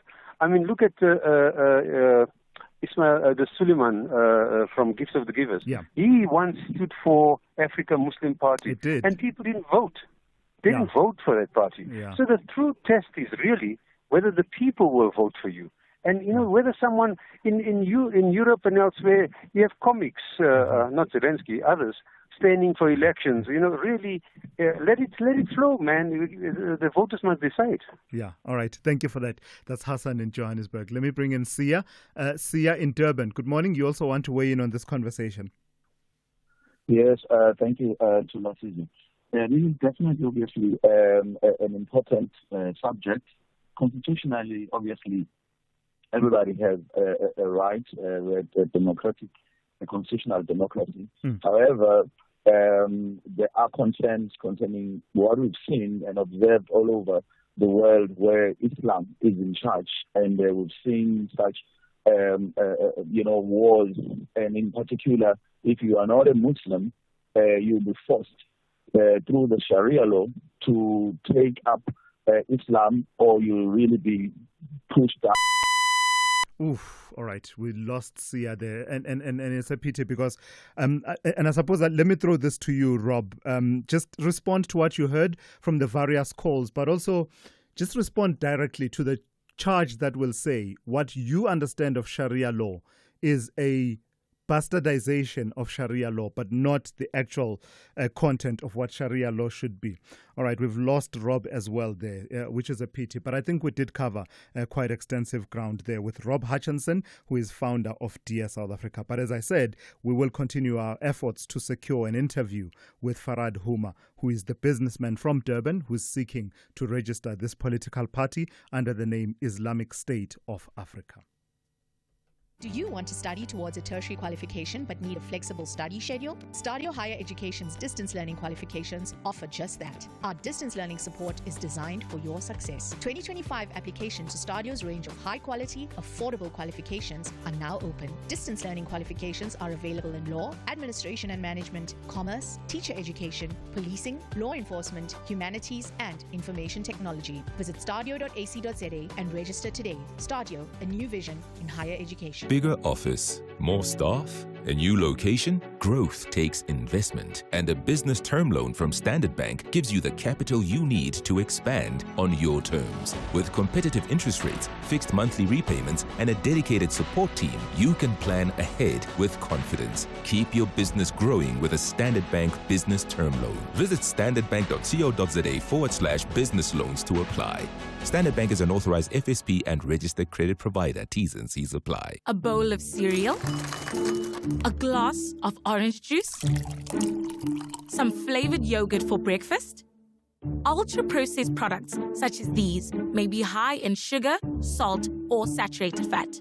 Having too much of these products could lead to diabetes, hypertension, and heart disease. Our health is in danger. We have the right to know what's in our food. Demand front of package warning labels now. Sign the petition on healer.org. HEALA.org. Big stories of the day. #The Morning Brief. All right, we managed to get Rob Hutchinson back just for a parting shot. Rob, the parting shot, I suppose, summing up from what you heard the callers say, but also coming back to that point that I put to you to say, to what extent is what you are saying and your objections based on a caricature and a bastardization of what Sharia law is? I mean, I'm just looking at one of the definitions that says Sharia is Islam's legal system. It is derived from the Quran, Islam's holy book, as well as the Sunnah and Hadith, the deeds and sayings of the Prophet Muhammad. Where an answer cannot be derived directly from these, religious scholars may give rulings as guidance on a particular topic or question. And then lastly, it says in Arabic, Sharia literally means the clear, well-trodden path to water. Are you not responding to bastardizations and caricatures of Sharia instead of the content and seeking to understand it yourself? No, not at all. My problem would be with Sharia law superseding the law of the land. As I did mention, we can't have people taking the law into their own hands. If Sharia law is in conflict with the laws of South Africa, then it cannot be allowed. But that applies to all legal systems, though, where the common law is in conflict with the South African Constitution, where customary law is in conflict, the same applies. So why flag that with Sharia? Exactly. Well, my complaint wouldn't be against only Sharia. If there are other laws and religious laws that are in conflict with the law of the land, then that should be addressed too. All right, I've got to thank you for your time this morning. That's Rob Hutchinson, who is founder of Dear South Africa, talking about, as I said, that intention to register this political party, the Islamic State of Africa. This is SAFM Sport with Zai Khan. Hey, Zai, good morning. Good morning. Under 17. Yeah. Yeah. So tell me that they've drawn, which countries? Italy, Qatar, or Qatar, as they call it in the United States, and Bolivia in the World Cup. Or Qatar. That's how they are calling it at the moment in Qatar, which is where it will be happening. That's the FIFA Under-17 World Cup. Amajitas, they've been drawn in the group with the hosts, as well as Italy and Bolivia. Now, this expanded edition of the tournament will feature 48 teams, up from the traditional 24, and will take place in Qatar from the 3rd to the 27th of November. More soccer news. Chelsea clinching a spot in next season's UEFA Champions League with a 1-0 win over Nottingham Forest. And we also got Manchester City finishing 3rd in the Premier League and qualified for next season's Champions League with their 2-0 victory over Fulham. Let's go to the man of the moment, and that's Akani Simbine showcasing his sprinting prowess, winning the men's 100 meters at the Rabat Diamond League, clocking 9.95 seconds. The victory marks his 3rd consecutive win in the series. Let's relive that winning moment in Morocco. Simbine, but he gets away with it, going really well. Omanyala at the moment. Omanyala third from the top, easing away. Simbine too looking strong through the second half. Simbine the strongest. Omanyala second, and between them, Fred Curley a close third. 9.95, and with a very slight following wind. That is great running. Another South African, Zakiti Nene, competed in the men's 400 metres and he clocked second place just behind the American Jackery Patterson. And in the women's 800 metres, Prudence Sekgodiso secured second place, narrowly finishing behind Ethiopia's Sig Duguma.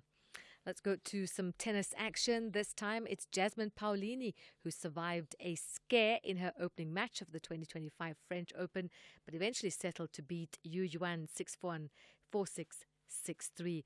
And men's draw, the 14 seed Ben Shelton prevailing in a 5-set thriller on court. Philippe Chatrier beating Lorenzo Sonego 6-4, 4-6, 3-6, 6-2, 6-3 to reach the second round of the French Open. Golf, the Zimbabwean Kieran Vincent secured his second Sunshine Tour title with a 4-stroke victory at the Waterfall City Tournament Championships. And Vincent closed with a eventful 70 that included a 9 on the par 4 third hole with a total of 18 under par. Daniel van Tonder finished second on 14 under with a closing 70, while Peter Mulman took third place on 13 under par with a 69. And finally, motorsport, McLaren's Lando Norris won the Monaco Grand Prix. Norris beat Ferrari's Charles Leclerc for the Britain's second victory of the season. McLaren's Oscar Piastri took third ahead of Red Bull's Max Verstappen, with Ferrari's Lewis Hamilton in fifth.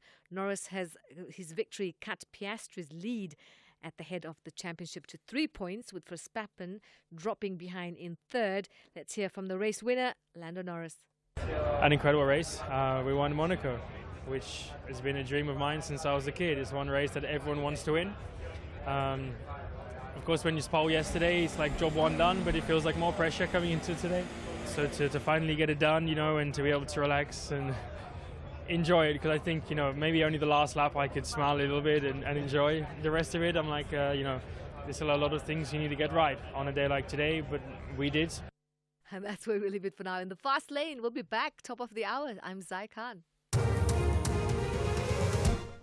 On the news headlines, the Association of Mine Workers and Construction Union is demanding full accountability from Sibanye Stillwater Mine near Western Area after 260 workers were trapped underground at Kloof 7 shaft. EFF leader Julius Malema has continued to sing "Kill the Boer, Kill the Farmer" chant.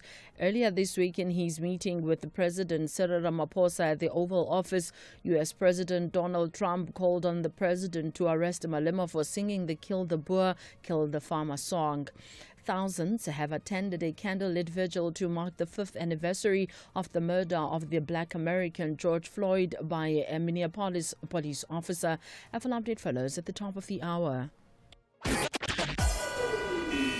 SAFM, guiding you through the rush hour traffic.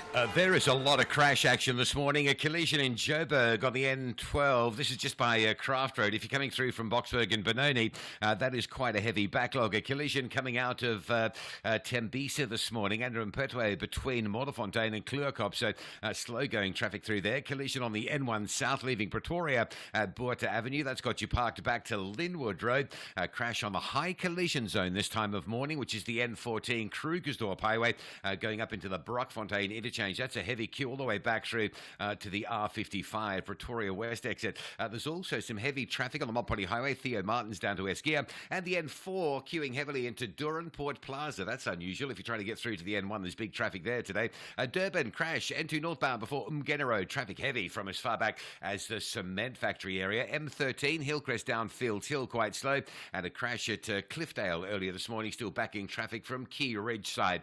Cape Town just generally heavy across the highway networks this morning. R300 from Delft up through to Kales River looking pretty slow. N7 really heavy from Goodwood through to Bosmansdam Road, and a crash on Viking Way holding up traffic coming through from Elsie's. That collision just before you get to Jake Scoville Drive, and lengthy queues in the Free State still on the N3. A big truck crash blocking a section of roadway there between Harrismith and Warden. Expect a bit of waiting around at that scene in both directions. With your traffic update, I'm Rob Byrne. The Business Update on SAFM.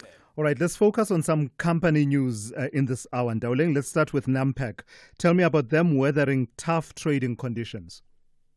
That's right, Tulas. Now, during the half-year period, the packaging producer delivered an 11% increase in revenue driven by volume growth and effective price management. Meanwhile, earnings before interest, taxes, depreciation, and amortization rose 7% to 1.1 billion rand, and that was boosted by its focus on improving trading margins, controlling costs, and reducing debt. Now, taking a closer look at operations, the Beverage South Africa business reported a 6% increase in earnings. The Diversified South Africa business posted a 53% increase in earnings to 233 million rands, while the Beverage Angola business reported a 36% rise in earnings to 146 million rands.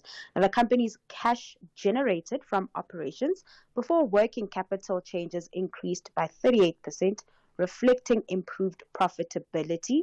In terms of debt, Nampak reduced its net debt by 33% during the period to 3.1 billion rands, and this was largely due to the sale of its Bevcan Nigeria business, which was finalized in January and was sold for 1.3 billion rands. Now, the outgoing CEO, Phil Roux, expressed confidence in Nampak's prospects, citing a promising outlook for the beverage market and opportunities for growth in the group's Diversified South Africa unit. Right. And then in other company news, tell me about Quantum Foods. This is serious performance, is it not? More than triple their earnings. Mm-hmm. It's important to also note that it really is from a low base, but, we're excited. The poultry producer has reported a jump in interim profits, with the earnings, as you said, more than tripling. Revenue rising 20% to 3.6 billion rands. The upbeat performance was due to improved operational conditions, recovery in production volumes, and increased demand for layer livestock. Additionally, the absence of avian flu outbreaks during the period and reduced load shedding contributed to the positive performance. But Quantum Food faces challenges in some regions like Zambia and Mozambique. The company also highlighted the risk of future bird flu outbreaks, which could impact the poultry industry and its earnings. In terms of the bird flu, there have been reports about an outbreak in Brazil, and South Africa has already suspended poultry imports from the South American country. Considering those risks at play, Quantum Foods has decided to hold on to cash and not declare a dividend during the interim period. Lastly, Dowling, how are the markets looking at this hour? So kicking things off in Asia, markets are mixed as investors assess U.S. President Trump's postponement of 50% tariffs on EU imports. With that, the Hong Kong Hang Seng is down 1%, while Japan's Nikkei is up 0.8%. Investors in Tokyo are cheering the backing of the Nippon-US steel deal. Meanwhile, in the US, futures are in the green, and this is a reverse from last week's close. Trade will be thin today over in the US, with stocks closed for Memorial Day. Coming back home, stocks mostly in the green, with the JSE All Share up 0.42% in Friday's session, and still trading at record high levels above the 93,000 point mark. The JSE really proving to be resilient, as we've been seeing choppy trade over the past week. Looking at the currency scene, the rand also resilient, really pushing through. It's at 17.81 to the dollar this hour. All right, Dowling, thank you for that. We'll talk to Dowling once again just after 8:30 here on the Morning Brief. With the ever-changing financial landscape, it can be difficult to make sense of all the moves at times. Join me, Jimmy Moyaha, on the SAFM Market Update with MoneyWeb, Mondays to Thursdays, 6 to 7 p.m, as we break down the key market trends, top financial stories, and smart investment insights, all in one place. It's everything you need to stay financially informed and ahead of the curve. Proudly brought to you by Volvo. It's safe to be brave with Volvo. Breaking news just in, Pinky, a 60-year-old woman, slashed 870 rand a month off her car insurance premium. That's right, Pinky switched to Outsurance and now saves a mind-blowing 870 rand a month on her 2020 Kia Seltos 1.6. Outsurance clients always get something out. You could too. Get a quote today and see how much they could save you on your car insurance. Why pay more when you could pay less? Switch to Outsurance today. SMS out to 30754. That's out to 30754. A licensed insurer and FSP. T's and C's online. Thulasizwe Simelane on the Morning Brief. Weekdays, Monday to Friday, 6 to 9 a.m. Yeah, I don't know about you, but it looks to me as if a new front may have opened in the series of political battles raging in the national governing coalition known as the Government of National Unity. Communications and Digital Technologies Minister Solly Malatsi on Friday gazetted a draft policy directive for the Independent Communications Authority of South Africa, ICASA. Among its many proposals, it seeks to ease the requirements entailed in the Electronic Communications Act for the requirement that applicants for licensing in the ICT and digital sectors reserve at least 30% ownership for historically disadvantaged groups. This could be done by recognition of other efforts that licensees would undertake, such as business and enterprise development, job creation, and rural infrastructure development, which would then offset the need to reserve 30% ownership by historically disadvantaged groups. A pretty helpful explanation and critique I found is from Stan Itshegetseng, who is a member of the Progressive Professionals Forum, but speaking to me in his personal capacity. Good morning to you, Stan, and thank you for your time. I propose that I follow the structure that you followed in your analysis because I think it will be most helpful to our listeners. So let's start off then. To my mother listening who doesn't know, has been hearing us talking about Starlink this, Starlink that. What is Starlink? Well, I've given a baby steps kind of explanation in the article of what is Starlink. I mean, Starlink is a, you can call it an internet service provider that is using satellite to actually do connectivity. And basically, this connectivity, unlike what we know, you don't have to go deep trenches, you don't have to put up lines. So it is quite good for the environment in terms of it does not create environmental pollution. It does not make trenches that people can go and vandalize. And therefore, it would assist you to put a network in rural areas, in particularly formal settlements. And it would also assist you in high-rise buildings because with what is happening in the decaying Heathrow and the war within the flatlands in the Western Cape. Stan, this is an ideal connectivity that we all need. Yeah. Stan, could I ask you to just change the way you're holding your phone and perhaps hold it just slightly away from your mouth, but close enough for us to be able to pick you up because we're just battling with hearing you clearly.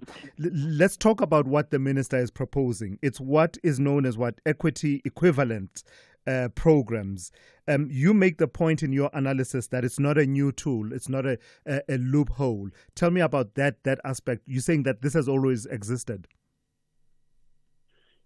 Yes, it has always existed. I mean, in terms of let us put it in the full context. Firstly, the BBBEE codes are an overarching policy position, at least in the country. And this has been what advocacy groups like Black Management Forum, PPF, BBC, have actually been pushing and pursuing that it should be an overarching policy. Then you have anchor policies. That would include the EE, that would include the ECA, that are assisting to strengthen up this particular policy. And all of them, you must understand, the transformation oversight lies with the Department of Trade and Industry and Competition. Now, the minister, what he's trying to do, he is trying to override and come into a policy transfer, a policy change through the back door, because what the minister has at his mandate is not necessarily policy implementing. They are doing what we call implementing ICT policies, not necessarily issuing investment exemptions. and he is introducing this particular policy to do an investment exemption, bypassing the overarching policy, which is the BBBE. How so? How is it bypassing the overarching policy when you say that equity equivalent programs have always existed within the framework of BBBE and other laws, employment equity? And when we use these terms, we are talking here about, instead of reserving 30% or whatever percentage in any sector of your ownership, you could contribute to the education funding, you could contribute to infrastructure development, employment, and have broader based management, etc., etc. Oh, okay. This is the situation. Remember that because of the leaders of apartheid, the argument has always been, let's improve the initial PP codes, and they were extended to become broad-based black economic empowerment policies. And through these particular policies, the advocacy has been, let us create what we call broad-based black economic empowerment, where we are focusing on ownership and control. And even though there has been a cry that says it does not necessarily meet the requirements of what we wanted to achieve. And therefore, there has been a new policy cry that we need to create what we call set-asides, so that we speed up the transformation process.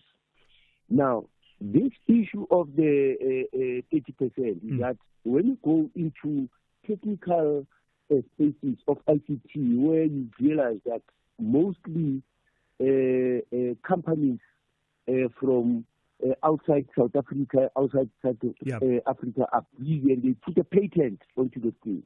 So it means we can't even try and create and bypass unless we do a competing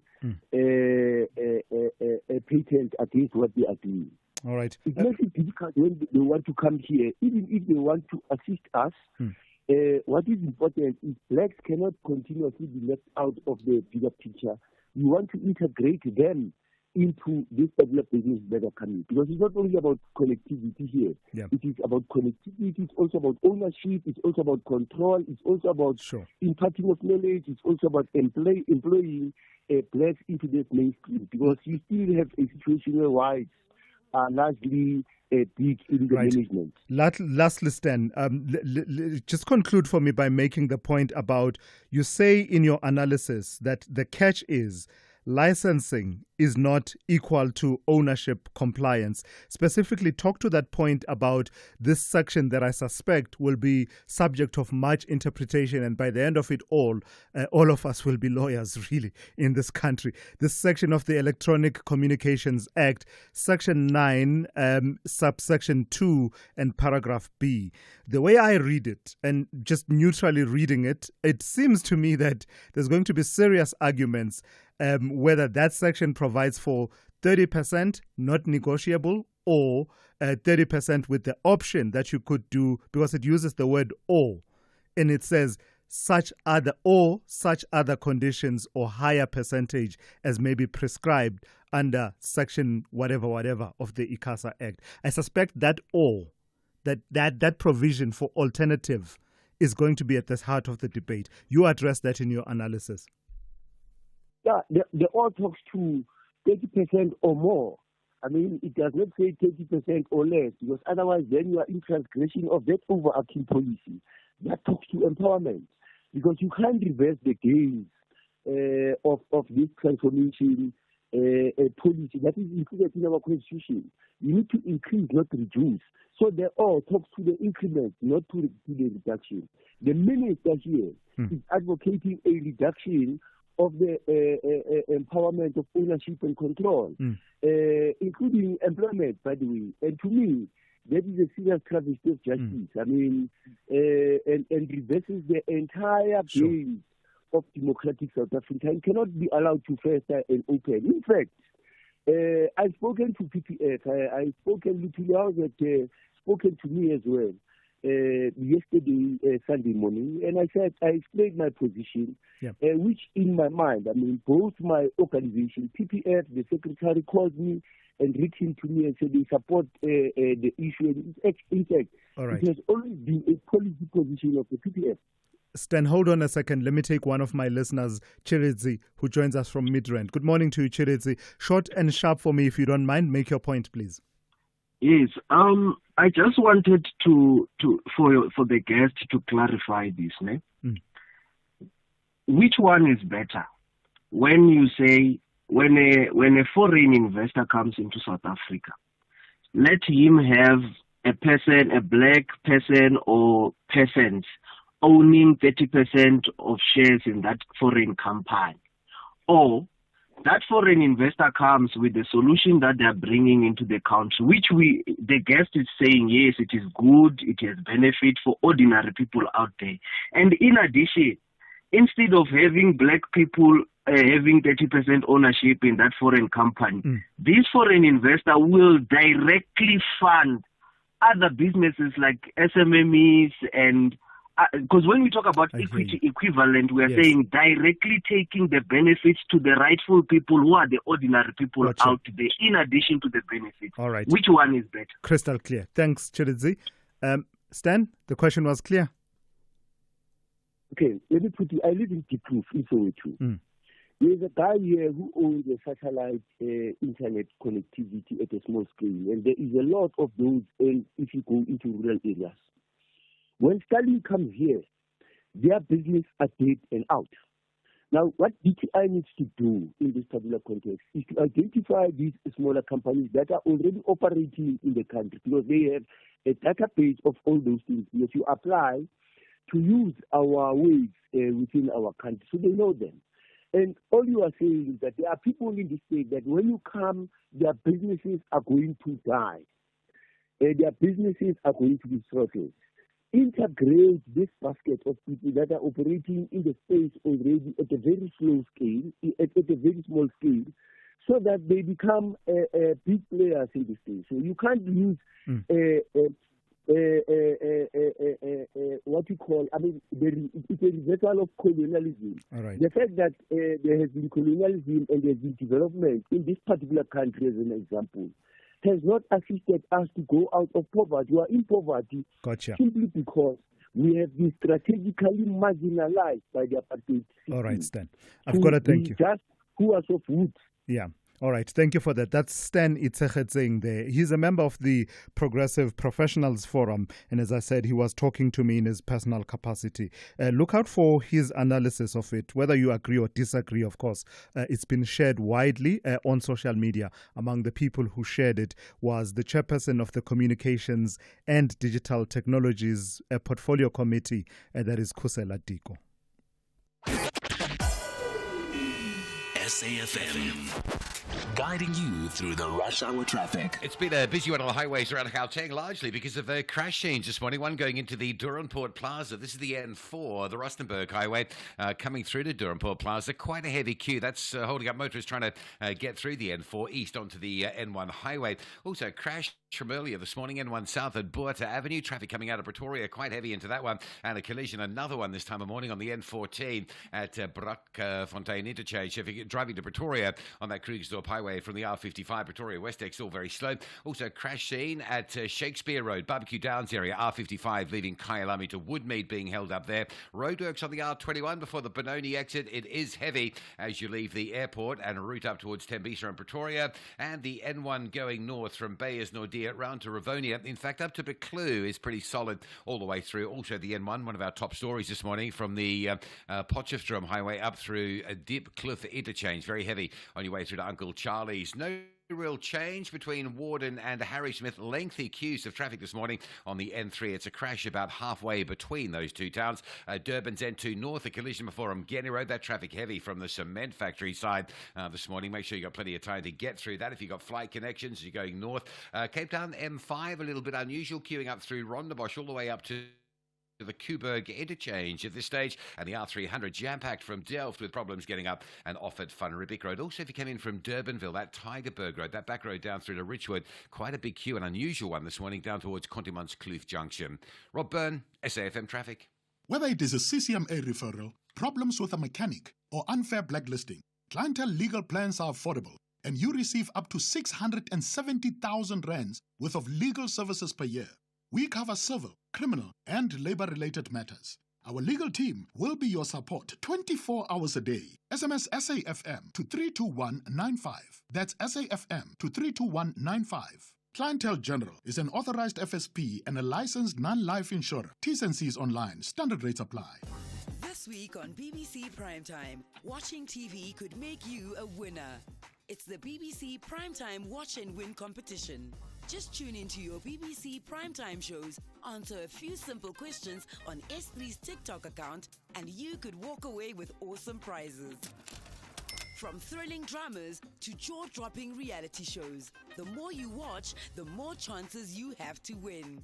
Watch, answer, win. Only on BBC Primetime.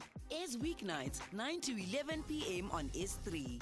Your couch just became the best seat in the game. Thulasizwe Simelane on the Morning Brief. Weekdays, Monday to Friday, 6 to 9 a.m. All right, let's give an opportunity for a right of reply now. You'll remember on Thursday, we spoke to the Public Servants Association's Gauteng provincial organizer, Madimeja Mawutla, whose union accuses the provincial government of engaging in diversionary and negligent response tactics in response to the recent fire at Tembisa Hospital. The PSA says rather than addressing the long-standing infrastructure and safety failures that led to the incident, the provincial government is using unproven arson claims to deflect accountability and avoid urgent reforms. So the Department of Health in Gauteng has a thing or two to say about that, and I'm joined now by Dr. Sipho Senabe, who is Chief Director, Human Resource Development and Employee Health and Wellness Program. Doc, good morning. Thank you for your time this morning. You heard the interview, you heard us talking to Madimeja Mawutla. What about that conversation did not sit well with you? And good morning to the listeners. I think we want to clarify to the listeners that it is incorrect to say that we are ignoring prohibition orders, contravention orders from the Department of Employment and Labour in Tembisa Hospital and any of our hospitals. We in Tembisa had of the 22 orders, and prohibition orders that were even given to that hospital, we have resolved 81% of them. Since the period of December, January, up from around that time until now, we have resolved all of them. Secondly, it is incorrect to say that there is no political or even administrative will to deal with issues of infrastructure in our facilities. The issue of occupational health and safety and compliance of our buildings is a priority area of performance and forms part of the agreement between the Premier and the MEC insofar as performance. We have prioritized this. And this actually expresses the posture of importance we have given to this area, of making sure that our hospitals, which we agree are old and have been in disrepair, and we are now maintaining them properly, and that those things are so serious, taken so serious that we have put efforts. We are appointing professionals. We are training more. We are also having occupational health and safety committees where we would wish PSA and Mr. Madimeja and colleagues to come and attend those committees where these issues are addressed. So, Doc, 22 prohibition and non-compliance notices, that sounds like a lot to me. Obviously, I don't work in that space and I don't have the expertise, but it really sounds like a lot. I agree with you. It sounds a lot. And part of our challenge is, unfortunately, we don't want to throw mud at each other's government departments, is that the the Department of Health is a tenant in these facilities. The real owner of the buildings and therefore the people who are responsible for infrastructure and so on have been another department. Now we are trying to say, look, insofar as the upkeep of this maintenance, let us as the department be responsible and we for know, those. And we know which department it is. You can say it, Department of Infrastructure Development. Yes, but we are working with them. We are working with them, nevertheless, to ensure that where there is, evidence, for example, that is required to say they have maintained up to a certain point, we are now maintaining, moving forward to ensure that we are legally accountable. Yeah. For the safety of our workers and for the patients. Doc, because I'm running out of time, I've got to jump in there and I apologize for that. So your ultimate answer then, is it that the fire that we saw at Tembisa, on a balance of factors, likely did not result from neglect, but actually likely resulted from us, and do maintain that neglect of these fire safety issues, the 22 prohibitions and non-compliance notices played no role in that fire? No, actually, this issue is a matter of investigation. The preliminary investigation so far that has been done, I do not want to pronounce on that because it's something that is before the courts, but I can confirm that before the fire, the firefighting equipment in that place they were serviced by the right competent people with the right qualifications and knowledge, etc., as prescribed by the law. We are doing our best as far as is reasonably practicable to keep our facilities healthy and safety, and that is the message we want to send to the community, that we dare say, compare us with any other of the 9 provinces. Yeah. We are doing very well. However, we are not saying there are no problems, and therefore there are necessary structures where we can be able to engage properly. We are passing the reasonable persons test, if I were to say it that way. Thank you for that. That's Dr. Sipho Senabe, who is Chief Director, Human Resource Development and Employee Health and Wellness Program at the Department of Health in Gauteng. Let's check in now with Ondela Mbana with the latest news. Outsurance will go out of their way to try and save you money on your car insurance. If they can't, ask for 500 Rand. SMS out to 30754. Now that's good news.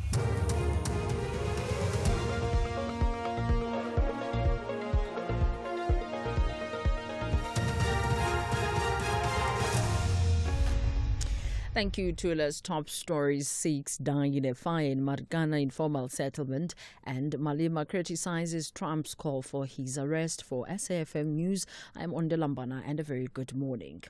6 family members have died following a fire incident at Marikana informal settlement east of Johannesburg. Emergency services say when they've arrived at the scene around 3 o'clock this morning, the shack was engulfed in flames with people trapped inside. The cause of the fire is still unknown. However, it has been extinguished. A Goruleni EMS spokesperson, William Tladi, says one person is being treated in hospital for serious injuries. And on arrival, firefighters found a 4-roomed shack which was well alight with entrapments inside. Members of the public were already as well battling the blaze, and firefighters managed to extinguish the fire completely. They found 6 family members who have perished in the inferno. Their bodies unfortunately burned beyond recognition. A 7-year-old daughter managed to survive with critical injuries and was transported to nearest medical facility for further treatment. The Association of Mine Workers and Construction Union is demanding full accountability from Sibanye Stillwater Mine near Western Area after 260 workers were trapped underground at Kloof 7 shaft. AMCU blames management for neglecting safety and failing to maintain emergency escape routes. AMCU President Joseph Matunja says this is not an accident but criminal negligence. Sibanye, it has this tendency of neglecting all the protocol of safety previously the workers died in one of the shafts again at Kloof. And there was no mine manager who was arrested or was accountable. Even with this accident, there was no Section 54 in terms of Mine Health and Safety Act. Section 54 is when you stop the operation and go and investigate and find out what was the fault. The trial of a man accused of starting the fire at the Usindiso building in Johannesburg that claimed 76 lives in 2023 continues in the Johannesburg High Court sitting in Palmridge, Ekurhuleni today. Sitembiso Mdlalose faces 76 counts of murder, 86 of attempted murder and arson. Earlier this month, the court ruled that the confession the accused made, wherein he implicated himself as the one who started the fire, was admissible as evidence. This despite his lawyer insisting the confession was made under duress and that the accused was high on drugs. However, presiding Judge Kasim Musa found that the confession statement was made freely and voluntarily without any undue influence.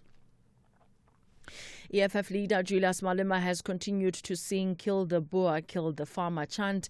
Earlier this week in his meeting with President Cyril Ramaphosa at the Oval Office, US President Donald Trump called on the president to arrest Malema for singing the "Kill the Boer, Kill the Farmer" song. But speaking during his party's by-election campaign in Koppes in the Free State, the EFF leader blasted Ramaphosa, saying he failed to protect the Constitutional Court, which ruled that the song is not hate speech. Malema says Ramaphosa could not defend the song as an ANC heritage because he never believed in the struggle. He couldn't defend the song as a struggle song. He couldn't explain the song, that it doesn't in any means necessarily refer to literal killing of white people. It was used in reference to a white supremacist system of oppression in South Africa. He couldn't do that because he himself never believed in the struggle, and that was justified when he couldn't defend the struggle at the White House. So we know for a fact that he threw the Constitutional Court under the bus, where he should have pronounced that the highest court has ruled on the matter. I can't arrest him. Even if I wanted to, I have no powers. There is a rule of law in South Africa that needs to be followed. Umkhonto weSizwe Party Secretary General Floyd Shivambu says there is a constitutional obligation for the country to address and rectify the wrongdoings of the past. This comes as the Minister of Communication and Digital Technologies announced possible amendments to BEE policies that could allow multinational companies to operate in South Africa by forging BEE regulations. Shivambu, who delivered a memorial lecture on Horn of Africa Day in Tembisa, Ekurhuleni yesterday, said that bending the law to favor an individual such as Elon Musk would hinder the progress of transformative legislation. So Parliament and all self-respecting legislators must reject the nonsensical proposal of the DA, ANC puppets who want to accommodate Elon Musk in a very wrong approach in the manner that it is, because it's not going to be sustainable. Why would any other sector of the economy want to comply with BEE laws or redress laws if Elon Musk is given some preferential treatment against everyone else? Thousands have attended a candlelit vigil to mark the 5th anniversary of the murder of the black American George Floyd by a Minneapolis police officer. His family promised to continue their campaign for racial justice despite what they called the adverse political climate. The BBC's Jay Kwan has the details. The main theme was the movement, Mr. Floyd's Black Lives Matter. It is under threat. And the family was also expressing their feeling of exploitation, maybe betrayal at these private companies that have taken up the value of diversity, equity, and inclusion off the back of the death of George Floyd, are now rolling back their policy and then acquiescing to the Trump administration, which have come into the office vowing to roll back a lot of these policies. Recapping the top story, 6 family members have died following a fire incident at Marikana Informal Settlement in Mamelodi, Tshwane. Emergency services say when they've arrived at the scene around 3 o'clock this morning, the shack was engulfed in flames with people trapped inside. I'm Ondilambana for SFM News. Headlines at 8:30.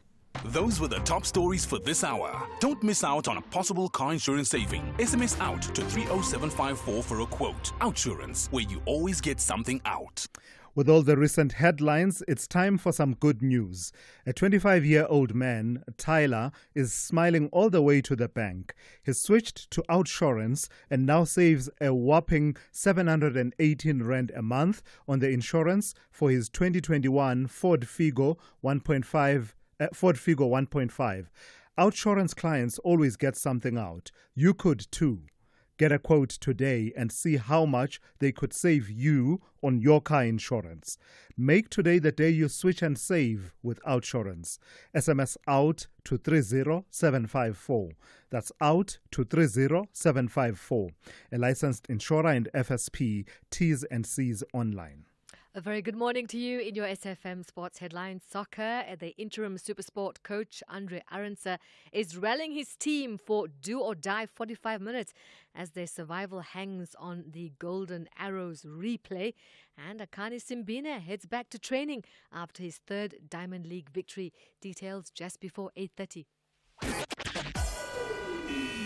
SAFM, guiding you through the rush hour traffic. Still pretty heavy on Pretoria's N1 South. The crash down by Buerta Avenue happened much earlier this morning, but it's a big volume Monday, so coming through from Linwood Road all the way down into Centurion territory. It's jam-packed. There may be something else going on around Linwood Road as well, but it's a very heavy backlog this morning. N1 South. Also crash N4 eastbound towards the N1 at Duranpur Plaza. Additional delays on that run through. Joburg's N3 from Elan's Interchange all the way through to Modderfontein Road is jam-packed. That's pretty much a new normal these days. And the R21 leaving the airport all clogged up towards the roadwork section around the Benoni exit. Durban, the crash on the N2 North up by Umgena Road has just been cleared. It's a big backlog of traffic to be processed through from as far back as Cement Factory. It'll probably take a little while for that to clear down because, of course, it's right in the middle of the roadworks there as well. Cape Town, R300 North is quite heavy at this hour up towards Van Riebeeck Road. That's a queue from Delft up towards Kales River. And a crash on the N1 heading out of Cape Town just after Durban Road. So from the top of sort of Plattekloof Hill territory, expect some delays there.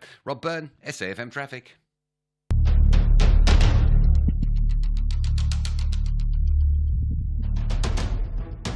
The Morning Brief with Thulasizwe Simelane. Weekdays, Monday to Friday, 6 to 9 a.m. The Morning Brief with Thulasizwe Simelane. Weekdays, Monday to Friday, 6 to 9 a.m.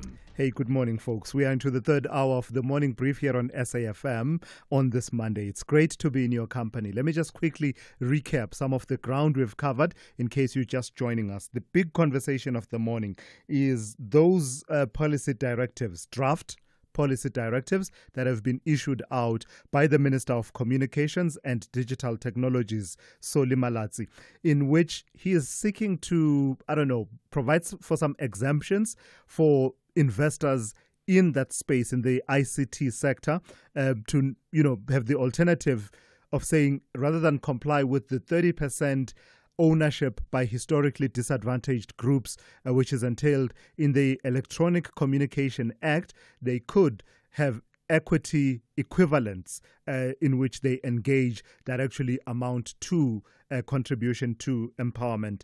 But that's caused a lot of debate in the country simply because it came just 2 days after that meeting in the Oval Office where Starlink, Elon Musk's Starlink was discussed, albeit briefly, and you'll know that this is the exact piece of law that Elon Musk has had issue with about possibilities of operating in South Africa. So lots of calls for accountability. And earlier on, we spoke to Stan E. Itzegetseng from the Progressive Professionals Forum. And in this hour, we'll be talking to Tebogo Khas, who is from Public Interest South Africa, who also wants to weigh in on this. That's just one of the many topics. And the other one I'll raise very quickly. Department of Infrastructure Development in Gauteng. What a guan there. What a guan.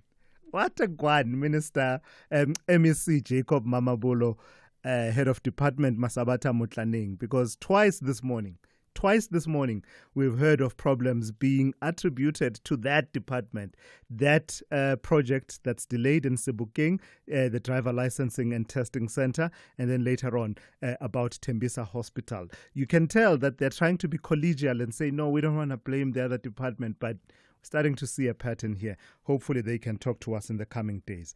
You can weigh in on these and other conversations. The number to dial is 086 000 2032. I'll take your WhatsApp voice notes on 061 410 4107. This is SAFM. We are leading the conversations that move us. The third hour of the Monday edition of the Morning Brief starts now.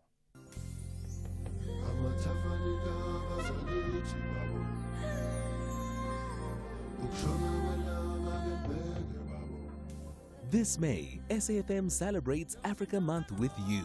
As we honor the legacy of the Organization of African Unity, we bring you rich conversations and stories that shape the continent. Join us as we celebrate African pride, unity, and progress. SAFM, leading the conversations that move us.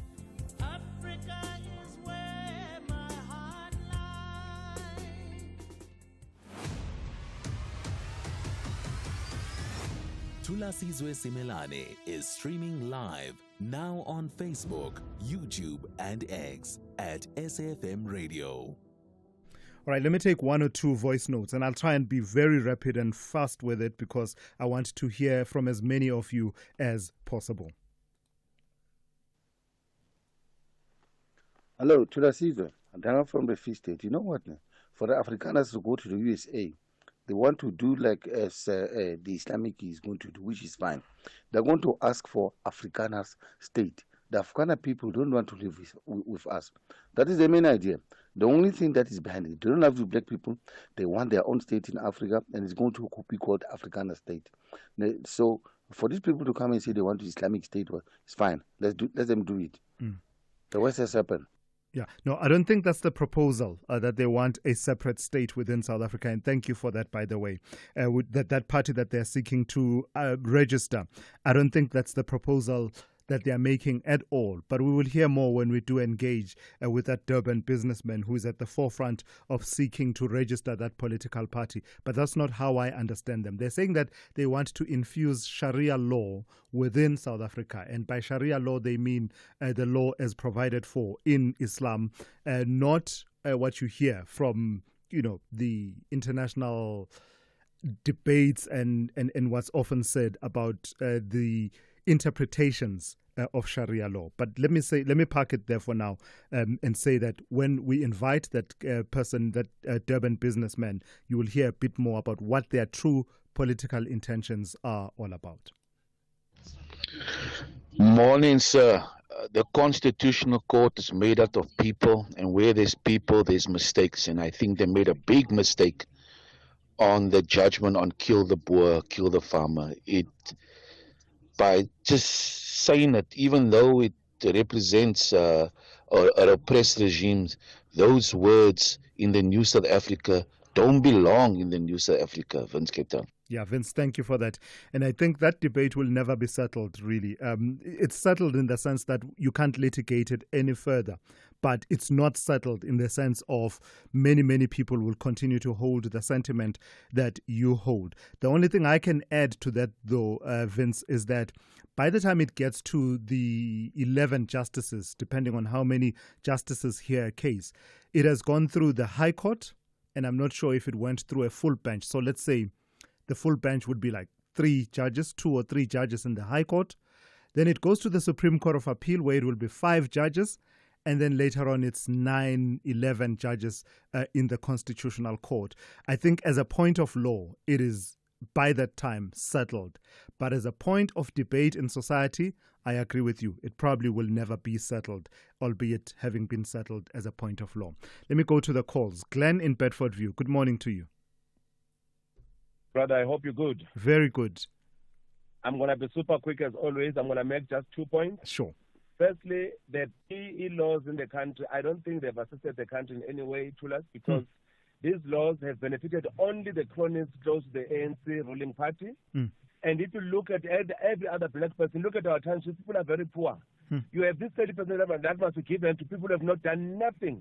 I mean, the government must find another way to accommodate international investors, not this nonsense of 30%, number one. Number two, this song by Malema, I think Malema, someone must just speak sense to him.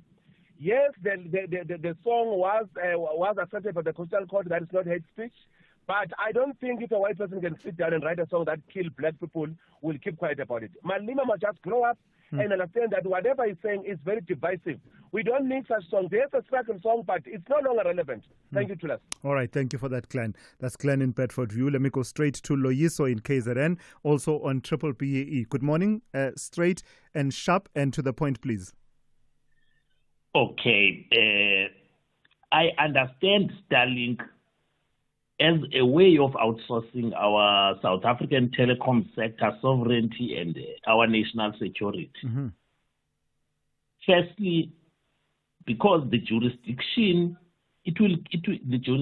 of the whole thing is under the US, so that puts our geopolitical situation very vulnerable. As we saw, like Elon Musk deciding on which targets Ukraine can hit in their war with Russia. Then there's the issue of data sovereignty. We remember with the SASA payment issue, the problem of data sovereignty. When we have all our telecoms data, police station and everything routed through the US under their jurisdiction. Yeah. And then there is the matter of the economic dependence. As we get into the fourth industrial revolution, that would be like telecoms driven, and we see South Africa fighting China for dominance of the fourth industrial revolution space through the telecoms. All right. So we will be subservient to the US on that space. They will never allow us to prosper. And then there's lastly the two main things: the skills transfer. There will be no skills transfer as all the infrastructure will be in the US. It will just be telecoms as a service in South Africa. So we'll be and then the loss of the domestic capacity. They will actually muscle out the local telecoms companies like Vodacom, MTN, and everything the same way. Loyiso, they muscled out telecom. I've got to leave it there. Thank you for your time this morning. That's Loyiso in KZN. And Temba, you are my last caller in this segment at least. Short and sharp and to the point for me, please. Good morning. Thanks. Thulasizwe, I fully concur with Loyiso at first that we are going to lose our sovereignty both at an IT space, but also as a country for security purposes.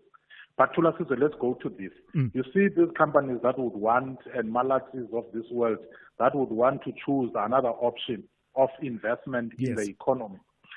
This thing is happening today as we speak. If you go to mining companies, if you go to these new energy generation companies, the law allows them to do that, to invest in social causes. Yes. You know what they do?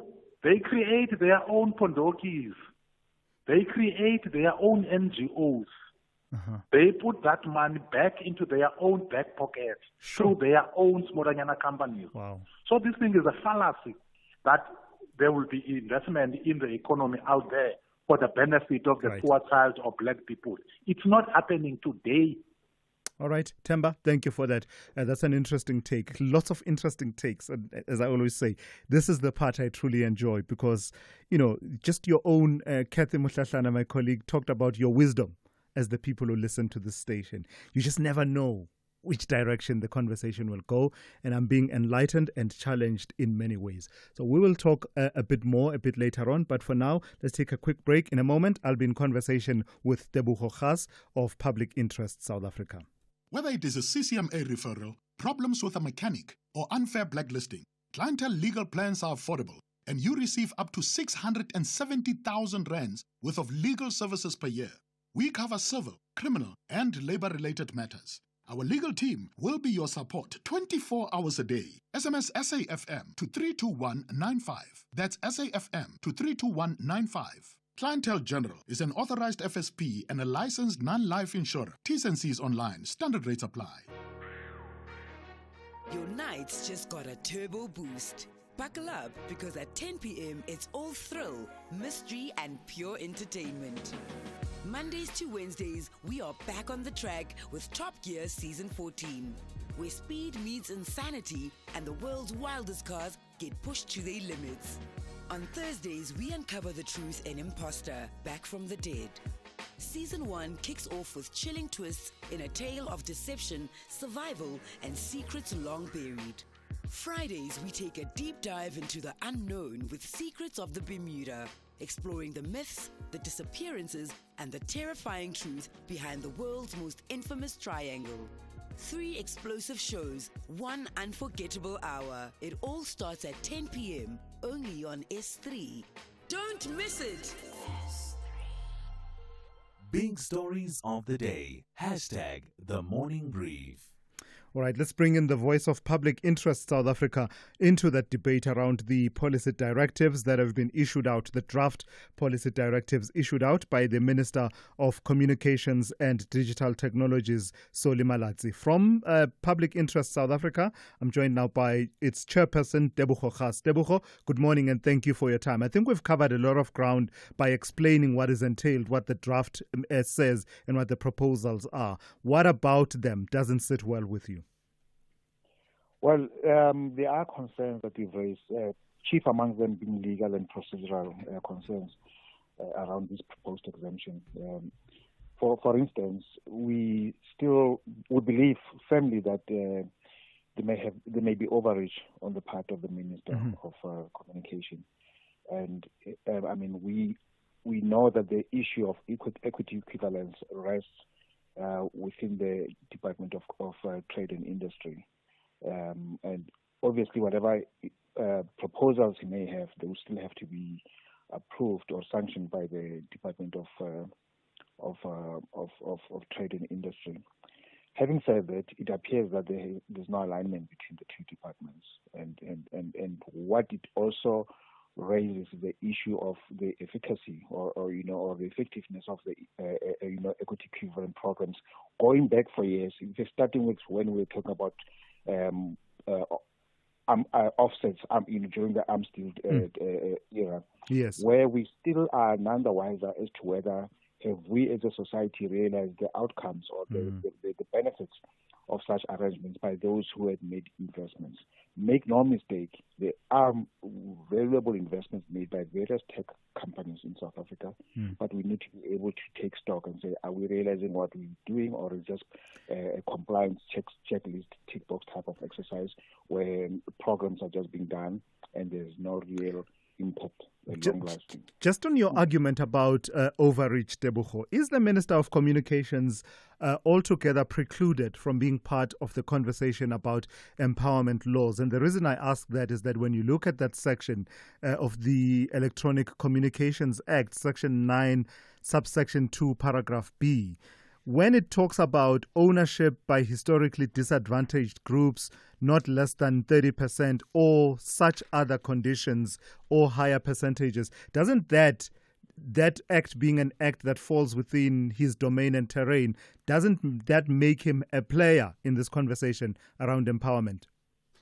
Certainly, but remember, here we're talking in the context that we've had the Minister of Trade and Industry sitting around the table with U.S. officials led by President Trump, who was leading the conversation and arrangements or negotiations around it. So what we are flagging is that is there any alignment between the two departments? In other words, have they sat around and said this is the kind of concessions that we are now going to be firming up, or are we just going to test the water with the public before making any pronouncements or commitments? Because we still none the wiser as to what exactly was agreed to behind closed doors or offered. Do you suspect this is a direct outcome of those conversations with that involved the U.S. administration as well as perhaps at some level Elon Musk and Starlink?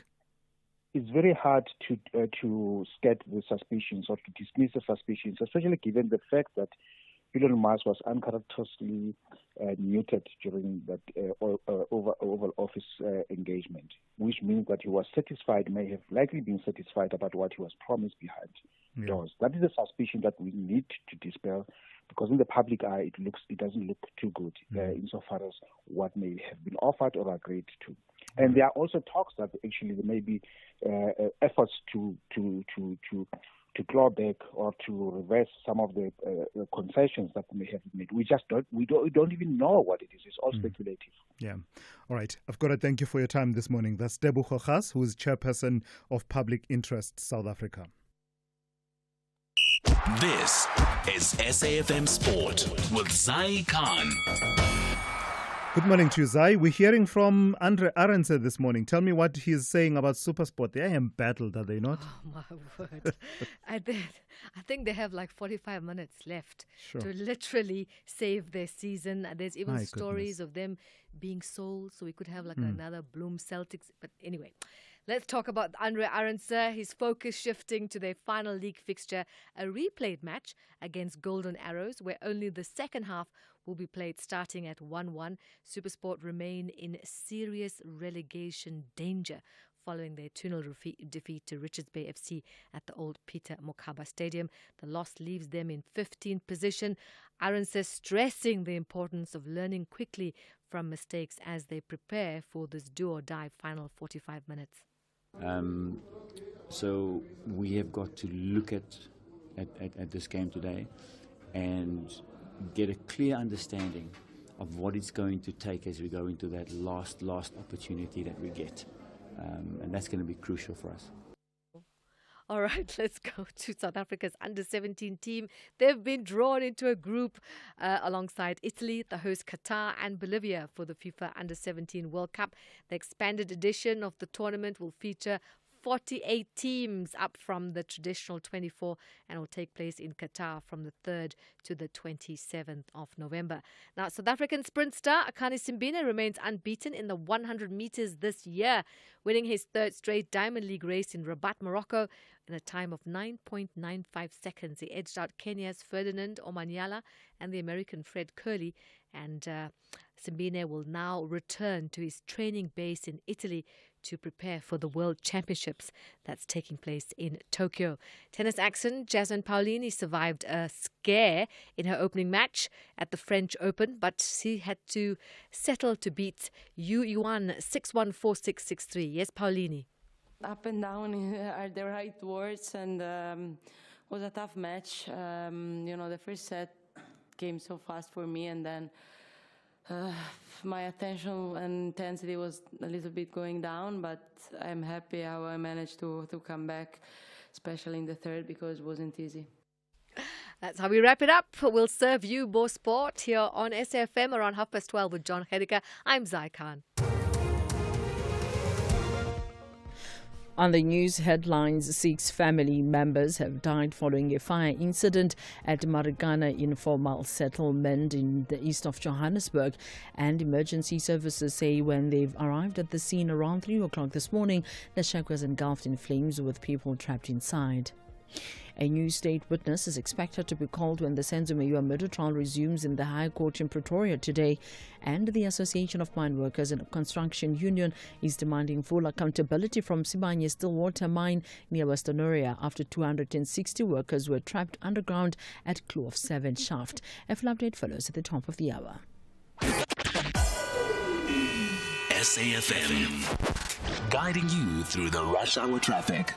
Lots of collision scenes around Tshwane to work through this morning. One on the N4 going into Durhampur Plaza. That's trying to get eastbound towards the N1, so that's slow. And then a crash on the M1 South at Linwood. Another crash delay after that as you line up through Rigel Avenue down to Buerta Avenue. That's the crash scene. And if you're on the N14, the Krugersdorp Highway heading to Pretoria, a crash at Brockfontein. So four big scenes and 4 delays on the highway networks around Tshwane this morning. Into Joburg side, it's a pretty busy Monday. The N3 is still full of traffic between Cement Factory and the Modderfontein Road. Alex through to Buccleuch is quite heavily backed up. Looks like an issue inside the Buccleuch interchange this morning. So N3 North as well as the N1 coming from Randburg. Both of those highways quite heavy to get through Buccleuch for a turn up towards sort of N1 mid-Rand, if you like. Also roadworks on the R21 going up towards the Benoni exit. That is quite slow as well. Durban, the crash on the N2 North at Umgeta Road is finally being cleared. There is the backlog still to process through from the M7. It is very heavy this morning. Although the collision is out of the way, there are still some roadworks. And Cape Cape Town, N1 into town, a crash on the outbound side at Marine Drive, having all that inbound traffic having a look. So Plattercliff Hill to Marine Drive, pretty heavy. R300 for this time of morning, still very slow up through Cowes River towards the Whanaripik exit. And if you're driving the back road out of Durbanville, Tygerberg Road, quite heavy on your way down to Quantimon's Kloof Road. That's trying to get through to Richwood area. Rob Byrne, SAFM Traffic. The business update on SAFM. Good morning to you once again in Dowling. Let's start with that major talking point. I mean, it's been since the minister issued out that gazette on Friday. Mm-hmm. Tell me a bit more about these draft rules for foreign telecoms operators. That's right, Thulas. A point of conversation over the past week, well, since Friday, in the Department of Communications and Digital Technologies adjusting policy in the telcos industry, saying the move taken is a step to attract foreign investment in the sector. The department said the move also aims to accelerate broadband access. The minister, Solimalati, gazetted a draft policy direction on equity equivalent investment programs in the ICT sector, allowing multinationals to meet broad-based Black economic empowerment obligations through alternative methods. These alternatives include investing in local suppliers, enterprise and skills development, job creation, infrastructure support, research and innovation, digital inclusion initiatives, and funding for small, medium, and micro enterprises. Now, the existing requirement is for foreign investors to at least hold 30% of equity in partnership with historically disadvantaged Black South Africans to satisfy BEE requirements. The directive that was given on Friday is open for public comment for 30 days, allowing industry players to provide feedback. The move, in the meantime, is seen as a strategic effort to attract foreign investment, particularly from Elon Musk's Starlink. Now, analysts say the policy success will depend on its implementation and balance between attracting foreign investment and promoting local empowerment goals. Meanwhile, government says the approach is expected to stimulate growth, increase competition, and lower costs in the telcos sector. Yeah, it will be a fascinating debate, and I think the hearing, the meeting with the minister in the portfolio committee is actually tomorrow. I can imagine many will be glued to their screens watching that. Tell me about Sasol and Transnet. You're saying that they've reached a truce in as far as their legal dispute is concerned? That's right, Thulas. So Transnet has agreed to pay Sasol Oil 4.3 billion rands in full, which will be the final settlement of all legal disputes between the two parties. Now, the payment, excluding that, is expected to be made on or before the end of June. The settlement follows a High Court judgment in June last year, which ordered Transnet to pay Sasol 3.9 billion rands plus interest. Transnet had applied for leave to appeal the judgment, but the settlement agreement became effective on the 23rd of May after meeting all suspensive conditions. Now, the dispute centered around accusations that Transnet excessively charged Sasol for transporting crude oil under a 1991 agreement. The settlement brings an end to the legal disputes between the two parties, with Transnet agreeing to make that payment to Sasol Oil. The settlement is also likely to positively impact Sasol, which we saw ending last week about 20% higher. That's the share price, and that followed its Capital Markets Day and strategy update. Also a welcome as Sasol tries to get its debt under control. In contrast, Transnet's financial position remains a concern, with rating agency Moody's recently warning about the company's cash flow issues. Now, the settlement also comes just days after Finance Minister Enoch Gorongwana announced a new 51 billion rand government guarantee for the firm. Yeah. What's the settlement? 4 billion rand? Yes, 4.3 billion rand. Oh, that's not chump change, hey? Lastly, Dowling, what kind of a day can we expect in the markets on this Monday? The local markets likely to kick the week off mostly mixed following international peers. Taking a look at local news, there's company earnings out from Pick n Pay, Barloworld and African Bank. So traders will wake up to that. Over in the currency scene, the rand starting the week on a positive note, trading firmer at 17.82 to the dollar this hour. Then over in Wall Street, futures are in the green. Those markets, however, will be closed today as Americans observe Memorial Day. Then lastly, in Asia, stocks mixed with traders assessing Trump's tariff comments and the backing of the Nippon-US Steel partnership. All right, thank you for that. That's Ntauleng Lechela, always right on the money. She's kept you updated on business, economics, and the markets over the last 2.5 hours. This week on BBC Primetime, watching TV could make you a winner. It's the BBC Primetime Watch and Win competition. Just tune into your BBC Primetime shows, answer a few simple questions on S3's TikTok account, and you could walk away with awesome prizes.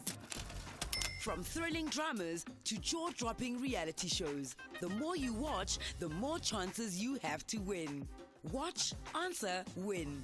Only on BBC Primetime. Airs weeknights 9 to 11 p.m. on S3. Your couch just became the best seat in the game. Thulasizwe Simelane on SAFM. Right, let's focus on the crime statistics now. The country experienced a significant decline in its murder rate in the first quarter of 2025. In fact, in the last quarter of the previous financial year, which falls into the first 3 months of 2025. This marked a notable improvement in national crime trends. While most provinces have seen reductions in violent crime, the Northern Cape stands out as the only region where murders have increased. The South African Police Service recently released the comprehensive statistics highlighting both the progress and the ongoing challenges in the country's fight against crime. Let's speak to Chris de Kock. He's a crime expert, but also importantly, he used to do this kind of work, this kind of stuff we're talking about. He's the former head of Crime Information Analysis Center of the South African Police Services. Good morning to you, Chris, and thank you for your time this morning. So we are seeing a decline. I think the murder rate, which we always say is the most trustworthy of the statistics, down by 12.4%, 5,727 murders in the first 3 months of the year. What do we attribute this sudden downward trend that we saw in many categories of crime, especially contact crimes? Well, I think that, first morning and morning to the listeners. I think that this downward trend in most crimes, actually in all crimes except commercial crime, and, there's a stabilization on sexual offenses. But on all the other crimes, a downward trend, it means that the police are doing their work together with other people like the community structures and security companies.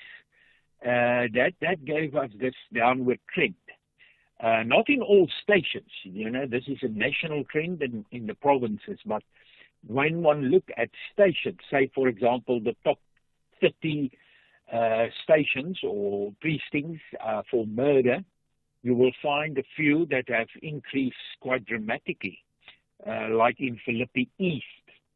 There's an increase of 63.9%. And then in Mlazi, in Philippi East and in Kwasekele, there's also a 54.1% increase. Now, it's on low figures, but these are the top 30 stations. So it all depends what happened in the station itself. Yeah. You referred to me as the former head of, which is correct, the former head of the Crime Information Analysis Center. Now, one would have to go to that Crime Information Analysis Center at the station. I think these days they call it the CIMAC. And there you will get the explanations for specific increases and decreases in stations. Like Philippi East is a well-known station for gang-related violence. So I assume that in this period, this quarter, January to March, at the beginning of this year, 25, there were maybe quite a increase in gang-related violence, which then gave us this increase of 23 cases, which is 63.9% in murders there. Yeah. So I was particularly disturbed by the stats as far as sexual violence is concerned. So there's a slight increase in as far as the reported rape cases go, but, quite a sharp climb. I think 21% in as far as the broader contact sexual offenses go, so the other categories of sexual offenses. Then I looked at a station level, Chris, and perhaps you can indulge me in this. There are some precincts that are seriously disturbing. Roodepoort, an increase of 81.8% over the quarter in terms of the reported rape cases. Empangeni in KwaZulu-Natal, 38.6%. And then you have a precinct like, I think it was the one I mentioned earlier on, is Orange Farm, which saw 34 more counts than had been reported in the comparable period. Do we still feel that slight, appeasement of saying with rape, you want the numbers to be going up in the sense that it indicates, in terms of the numbers that are reported, in that there's a lot of underreporting of those cases? Or does this point to actually there's a growing problem in this situation? Yeah, you see, when you go to sexual offences and rape, which is the largest part of sexual offences, a proportion of sexual offences, then you have the trend of reporting or underreporting is playing a very, very significant role. So if you suddenly get an increase like this in Roodepoort of 77, if we look at the same table, sexual offences, if you get in Roodepoort this increase of 77.8%, which is boiling down to 28 cases, this may be even, and I'm now just giving you an explanation that I've experienced when I was still there. That I can remember, and I won't even mention the station, but there was a station in Limpopo somewhere where not in Limpopo, in the west of Johannesburg, where there was suddenly, in those years, there was suddenly an appointment of a new station commissioner, which was a lady. And because women then started to think, well, in the past when they went to the station, they were not handled very well and, very positively. And suddenly they found that there's a new situation at the station. I mean, there's an open ear for their complaints about sexual offences. And suddenly that station's rape tripled. The rape cases and the sexual offences cases actually tripled because there were now a new situation at the station. Somebody who told the police at that station that when a lady comes and she complains, when there's a female coming to complain, you have to listen and you have to open a case. Yeah. Where maybe in the past they were just turned away. So sexual offences are influenced by a lot of factors. So this increase, if we go to Roodepoort, maybe we will get a specific explanation for the 77.8% increase. I don't think I think it has a lot to do with reporting or not reporting. Let's talk solutions then, Dr. Chris. The minister is talking, among the interventions that I heard him talk about is visible policing, because there's been this police visibility versus police presence. So he's going to shake up visible policing, break it apart such that there's what they call, I don't know if I remember correctly, situational response or something like that, operational response element, and then visible policing.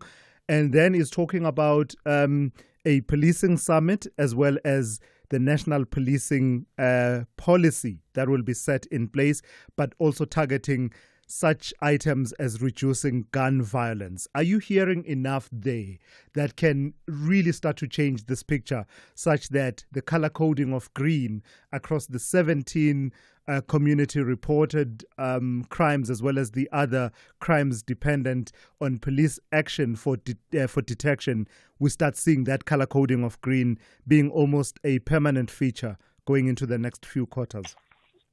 I actually think that the minister is 100% correct when he referred to visible. I'm a believer of visible policing. But not only visible policing based very much on this kind of the information that they released. So for example, my view would be if we go to Roodepoort and we go to the CIAC there, or the CIMAC as they call it today, they must know exactly why did their crime, for example, the sexual offences increased. Or if we go to a station where there was an increase in murder, they should have an explanation for that. They should have the hotspots where these things are occurring. When we look at property crimes, in which street do you find the most house breakings? And the visible policing should then be based and driven by this information. It should not just be visible policing. And also they can increase their visibility if the police and the community structures, the CPF structures, and the security companies work together. Then you can even have a stronger visibility of people and forces which the criminal don't like. I think the minister is right there, because I'm a believer of visible policing based on information. But I think the minister should also pay attention to two other aspects. Mm-hmm. One is crime intelligence. Mm-hmm. Because although all these things are green in this quarter that was released on Friday, we know that there's a growth in organized crime. You can look at any aspect of life and you'll find organized crime. From drugs to zamazamas to building mafias to whatever. And organized crime can only be addressed not by this kind of information, mm-hmm. which we have here. This is crime prevention information, but by intelligence gathering. So crime intelligence has to be strengthened. It seems that they are struggling there. So I think that's an aspect that definitely have to be pay attention to. And then also the detective services. Yeah. I get the feeling that, although visibility pushed the crime down, we don't get enough court cases which are solved. Right. And where there's an outcome. I mean, some of these cases are continuing for the last 10 years. Yeah. And there's no result. All right. And then it has no deterrence. Yeah. I mean, that's the one that makes criminals sleep bad. All right. Dr. Chris de Kock, I've got to thank you for your time and your insights as always. He is a crime expert joining us and talking about the crime statistics that came out on Friday. SAFM, guiding you through the rush hour traffic. It's been quite a busy one around Mtshwane this morning with various crash scenes. We've still got one on the N14, the Krugersdorp Highway, going up into Brockfontein. So very heavy. That is Pretoria bound with a queue back towards the R55, Pretoria West exit. Crash now. This is a new one on the M1 South near Rigel. So coming through from Linwood Road, that's heavy towards the R21. And then from the R21, you're stuck in another queue down to a crash at Buerta Avenue. The earlier collision on the N4 at Duranport Plaza heading towards the N1 Highway. That is being cleared. Joburg's N3 and N1 heading to Buccleuch. Both of those are heavy. Looks like something's broken down or something's unfolding on those ramps that take you off the N3 and N1 onto the N1 North through Midrand. So coming from Four Ways or coming up from Alex, it's all quite heavily back through there. Durban's N2 North has been jam-packed this morning on the run through to Umgeni Road. Still fairly busy. We had an earlier collision scene which took a little while to clear before Umgeni Road, but it is out of the way. But that traffic remains slow from sort of M7 up through to the works at Westwood Mall territory. territory. I think there is a bit of movement now, the latest I've seen, between Harry Smith and Warden. There's still a backlog of traffic, though, at that crash scene. It is still not completely cleared away, but they have got some lane capacity open.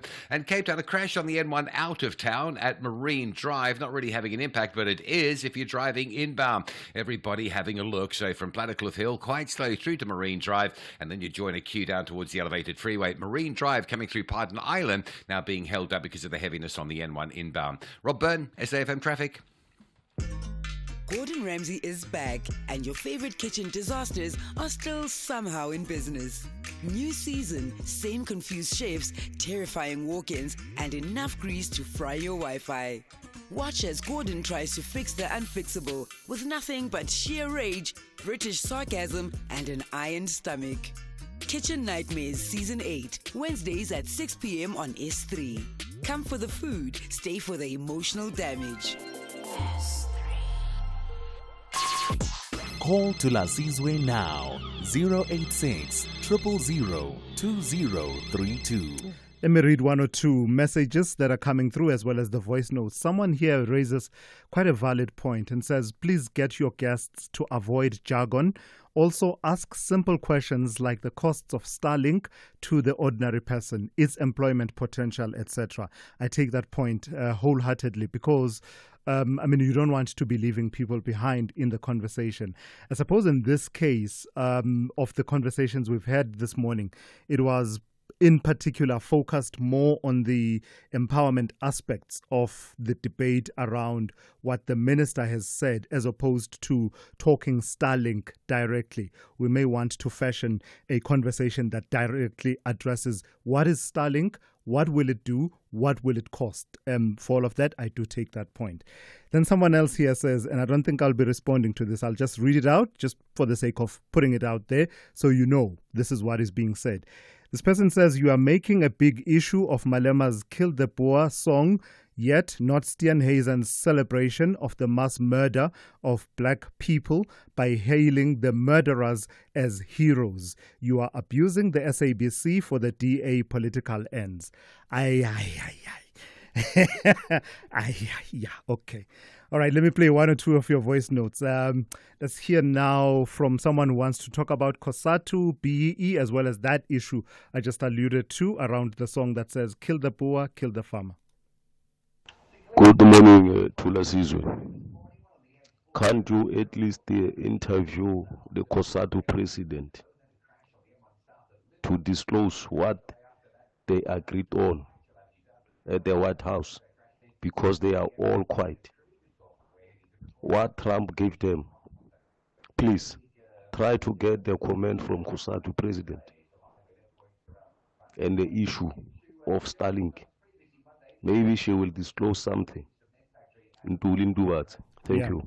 Thank you for that. And one of the interviews that we've been pushing for, and I don't want to be unfair on the department because we have had engagements which are quite positive. It's just been a matter of scheduling, is with the Minister Park Stau, because he would be instrumental in any conversations that would in any way be about these matters. So let me leave it there, but I take the suggestion you make about trying to get from the other members of that delegation what discussions were taken, were held with regard to this issue in that meeting in the White House. Good morning to the season SAFM listeners. You're speaking to Mr. Maseko Simon in Ferrenahe. I think we need someone brave enough to challenge this BEE policy, because in my view, I also believe that it has caused a lot of confusion. There are a lot of investors who want to invest in our country, but because of such policies, they are now irrelevant. I think we need that minister, brave minister enough to challenge it so that we can talk about it. All right, let me take calls very quickly. Matthew in Cape Town, short and sharp for me, please. I want to take as many of these calls as possible. Yeah. Thulasizwe, good morning. Look, I understand the Minister of Telecommunications proposed budget, where 30%, you know and I know, only benefited a selected few people. And the proposal seems more attractive to businesses if they would interpret it that way. But here's the problem. There's only 2% of black businesses that is registered that was updates from 2019. I don't know what is the percentage now that's registered on a JSE. We are now ultimately with this 30%, we want to absorb the job market for previously disadvantaged people. But you're asking white-owned companies, which is the majority monopoly that owns enterprises, to absorb the majority of the people, which they are minority that owns 95% of the work or the enterprise complex in this country. So we need to encourage government to ensure that they encourage people to create 100% own businesses. That is the problem. All right. Matthew, thank you for that. That's Matthew in Cape Town. Let me move on to Alex in Mbombela. Good morning. You want to talk about the chant, kill the Boer, kill the farmer. Please go ahead. Yes, Tulas. You know what, Tulas, about this song, I think we must have to be clear. This song, as long as this nonsensical Afrikaners still displays this nonsensical flag of theirs, the old flag. No. Wait, Alex. Because now, Alex, slow down. When you say these nonsensical Afrikaners, I don't need to point out what's. I am saying old nonsensical old flag, not Afrikaners. Okay. Nonsensical old flag, which was okay. Got you. All right, please go ahead. All right, flag. no, yeah, yes. Okay. So as long as they are doing that, this song will be sung because these people are disrespecting us. Okay. If they want to lift this old flag of theirs with their national thing, they must go to America to lift because Donald Trump has given them a green ticket to go there. Let them go there and lift that old flag there. This song, as long as it disrespects us, we sing it. Gotcha. Bye. That's Alex in Mbombela. Let me move on to Matebe in Middleburg. Good morning to you, Matebe. Which Middleburg? Eastern Cape or Mpumalanga? Please go ahead. I would to Middleburg, Mpumalanga, my N4. Yes, I would to I want to talk about this crime rate, man. Yes. House breakings. At home, they broke in. They stole a TV, they stole meat inside the fridge, everything. And funny enough is that I'm doing my articles with legal aid. I'm representing such clients. Sure. So now it's frustrating me that these kind of people they even broke at home. It's challenging to you, hey? Yes, as a legal practitioner.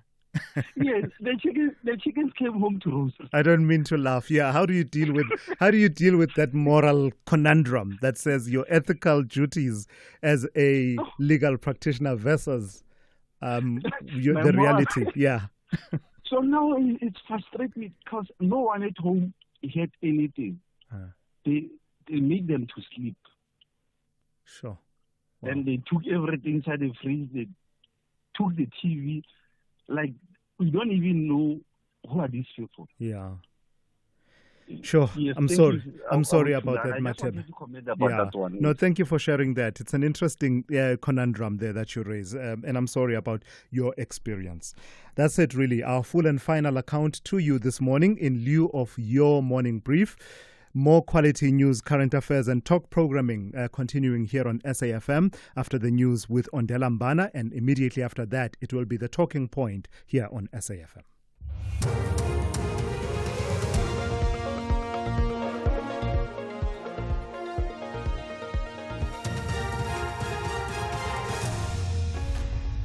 Thank you, Tula's top stories. Sikhs die in a fire shack in Guatemala and Trump lashes out at Putin. For SAFM News, I am Ondela Mbana and a very good morning. 6 family members have died following a fire incident at Marigana Informal Settlement in Guatemala, east of Johannesburg. Emergency services say when they've arrived at the scene around 3 o'clock this morning, the shack was engulfed in flames with people trapped inside. The cause of the fire is still unknown. However, it has been extinguished. A Koruleni EMS spokesperson, William Tladi, says one person is being treated in hospital for serious injuries. And on arrival, our firefighters found a 4-room shack which was well alight with entrapments inside. Members of the public were already as well battling the blaze, and firefighters managed to extinguish the fire completely. They found 6 family members who have perished in the inferno. Their bodies unfortunately burned beyond recognition. A 7-year-old daughter managed to survive with critical injuries and was transported to nearest medical facility for further treatment. A new state witness is expected to be called when the Senzo Meyiwa murder trial resumes in the High Court in Pretoria today. This after Defence Counsel Charles Mnesi's cross-examination of lead investigator Brigadier Bongani Gininda was paused. 5 men are on trial for gunning down Meyiwa in Vosloorus in eastern Johannesburg in October 2014. Monique Lewis reports. Mnesi indicated on Friday last week that he would not be able to continue with Gininda without the car track information of all the vehicles used by police officers who were involved in the arrest of accused number 1, Musi Sibia. Judge Ratanda ordered that this information be made available. Advocate Mnesi also indicated that he wants the state star witness, Constable Sizwe Zungu, who placed all the accused in Vosloorus on the day of the murder, back on the stand. Monique Lewis, SABC News.